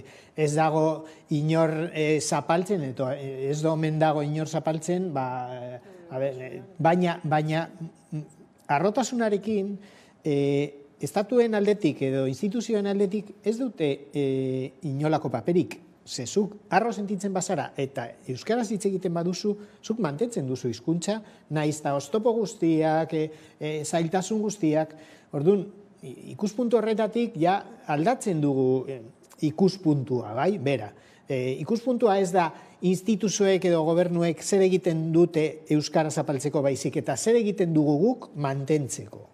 Eta gainera nik uste dut dagoela informazio falta, esan dudan bezala hori erresa daukatela edo ematen dutela gauza normal izango balitz bezala, baina ikusten ari gara gero eta esparru gehiago daudela euskera murrizten, ez? Osa, dinot, opeak direla edo hainbat postu dinot, udal postuetan edo postu instituzioetan gero eta gutxiago eskatzen da euskera, edo beste neurri batean egiten ari da, ez? Osa, dinot, ez dakitik izan zen azken bolada honetan udaltzaingoan, ez dakit non, osa, gero berriak ikusten baldin badituz ikusten duzula, nola ez dagoela, ez dela inerreza edo ezin dugula ontzat hartuko daukagun egoera, nahiz eta bestea izango zen edo nik ikusten dut deigarriagoa denez, horre konfrontazioa dagoela bilpilian eta hemen igual ezain beste, hemen esan nahi dut. A ber, komunikabideetan bakarrik ikusten ditugu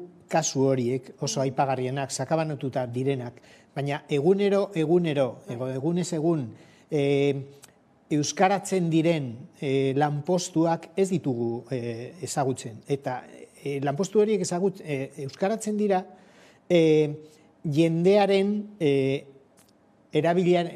hizkuntza erabileraren arabera. Orduan, gero eta erabilera handiagoa, gero eta lanpostu euskaldun gehiago. Orduan, bilakaera hori ere eskutu geratzen da, eta bakarrik agertzen da, epaile batek, ez dakit, 6 sententziatan kolokan jartzen duen ibilbidea, bai? Baina hori ez da gertatzen egunero. Egunero gertatzen dena da, poliki, eta gustatzen zaiguna, baino motelago, aurreragoa zela, eta hori sentitu behar du nere ustez. Nik uste dut, saiatu beharko genukela gehiago, olako oztopoak topatzen dugunean, ez? Osa, dinot, batzutan igual osakidetzara juten zara edo, eta zure medikoa ez da euskalduna, eta igual hor jarri beharko zen keja bat, eta ez dugu egiten, gu moldatzen gara eta gu hitz egiten dugu erderaz. Edo polizia batek behin hitz egin genuen horretaz, ez? Osa, heltzen baldin bada, eta zuk esaten baldin bada egunon, eta berak buenos días, erantzuten baldin badizu, normalean zu ez ara jartzen, aizu, behitu, egin beharko duzu euskeraz nirekin, zen euskalduna naiz, eta eskubide osoa daukat, zurekin euskeraz bero egiteko zuk egiten duzuna da, rekular. Baina, aldarrikapen horiek ere zure esku daude. Bai, noski, baiet, bai, horregatik igual arrotasuna edo gu klabi jaurretan egon beharko ginateke, eta batzuk ez gaude. Lehenengoa. Eta eskubide zitzaiten zabiltzatela, ez? Hor bada publikotasunaren bueltako eskubidea ere, zalantzan dena gaur egun, ez? Lehenxago aipatzen ibili gara, ez? Martxoan 3 memoria gunea, eta kontua aldi berean, ez? Sindikatuek egun horretarako langileen mobilizazioa ditu duela, publikotasuna bere osotasunean defendatzeko, ez? Hau ikusi genuen hasiera batean ere Nafarroan, ez? Osasunbideren baitan hasi zela gatazka, gero azkenean zabaldu egin zen, eta badirudi badela momentu orain kaletan, ez, publikotasun duin hori eskatzekoa. Publikotasuna ez privatizatzeko publikoa dena, eta berpublizikazioa pribatua publiko bihurtzeko. Eta bi atalak badaude, eta datozen hauteskundeetan ere aldarrikatu behar ditugu biak. Ze azken finean, ohituta gaude ja ikustera zerbitzu publiko askok eta askok privatizatuta daudela, eta igual hori ez da normalizatu behar, eta ez dugu normaltzat hartu behar, eta eskatu behar dizkiegu politikariei, hori buelta eman behar diogula, eta pribatua publifikatu behar dugula. Bai, ez horra bidea bai izan da asteburuko esaterako osakidetzaren desmantelazioa salatzen zuen manifestazio hori, sindikatuek eurak esaten zuten aspaldidaniko gai horreri lotuko mobilizaziorik handienak izan direla. Bai, nik uste dute hori da, eske ni guztiz ados esan duzunarekin, bai. Dinot, azken finean, hainbat esparruetan privatizazioa hor dekogu, uste dute zerbitzu publikoak arriskuetan daude, eta horrek esan nahi du jende nahikotxo geldituko da eskubide batzuk gabe, eta ezin dugu onartu. Gero, bestea guztiz aduz, nik uste du energiaren eta hainbat kontu ahalik eta zentzu lokalean egiten baldin badira errezago izango litzateke aurrera emateko edo bintzat pasu txikiak emateko, ze horretaz hitz egin du askotan, eta bai, batez ere, mobilizazio garaian gaude, hauteskundeak hor ditugu, aprobetsatu behar dugu behintzat fokoa dagoela gure gainean, eta behintzat partiduak orain apur bat ireki dituzte beraien ateak, ez? Ikusteko zer nahi dugun, naiz eta izan bakarri saltzeko eta gero gure boskak lortzeko. Eta nik uste dut hori atera behar dela kalera, inoiz baino indartzu esateko publikoa da defendatu behar dugula, zentzu guztietan, bai hezkuntzan, bai osasungintzan. Nik uste dut esparru guztietan izango da irtenbidea, eta izango da erantzuna guztiontzat izango dela, eta horrekin batera, horrengo ostegunean, martxoak 9 berriro osasun zentroetan egongo gara aldarrikatzen osasungintza duina, presentziala eta publikoa noski.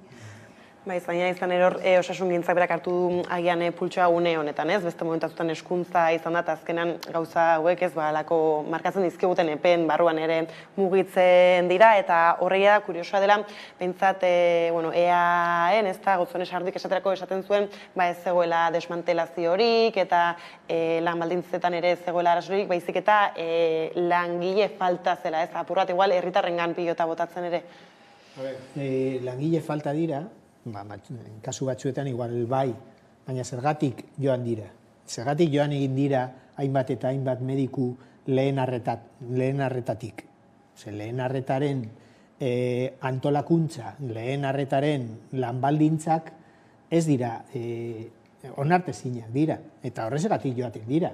Eta orduan, bai, falta dira, eta ez daude lanpoltzetan, baina ezken lanpoltzetatik ies egin dute. Eta zergatik egin dute ies? Osakidetzaren kudeaketa txarrarengatik. Eta horretaz, hortik hasi behar gara gauzak aztertzen, eta ez bakarrik konsekuentziak edo baizik eta zergatik gertatu da hori, zergatik falta dira profesionalak. Gainera, arazo struktural bat da, ez da gauza bat egun batetik bestera gertatutakoa, bai horregatik dinot, instituzioek bazekiten eta beraien irten bidea izan da aldaketa egitea, ez? Lehen arretaren desmantelamendua, dan urgentzietan zentratzean ez eta gero itxaron zerrendak egotea hor, edo itxaron momentuak luzatzea, 5 ordukoak dira nik uste hori irakurri dudana, nik uste dut, eta horrek zer egiten du, jendea bilatzea beste era batean beraien osasuna mantentzeko, ez? Eta hori da nik uste dut arriskutsua dela. Eta batez ere, beti komentatzen duguna, ez? Hainbat neurri sarri dituzte pandemia garaian, eta gelditu dira, hor dago arreta telefonikoa, eta hainbat gauza, eta hori da onartu ezin duguna. Basaten jate honekin hemen utzi behar dugula ez, ikusiko dugu proposamenik iristen den, gai honen gainean, hauteskundak aipatu dituzue biek, beraz, ziurrenik helduko diogu berriz honi, eskerrik asko, bioi gaur gurean izatearren, eta jarraian eguneko albistekin utziko zaituztegu.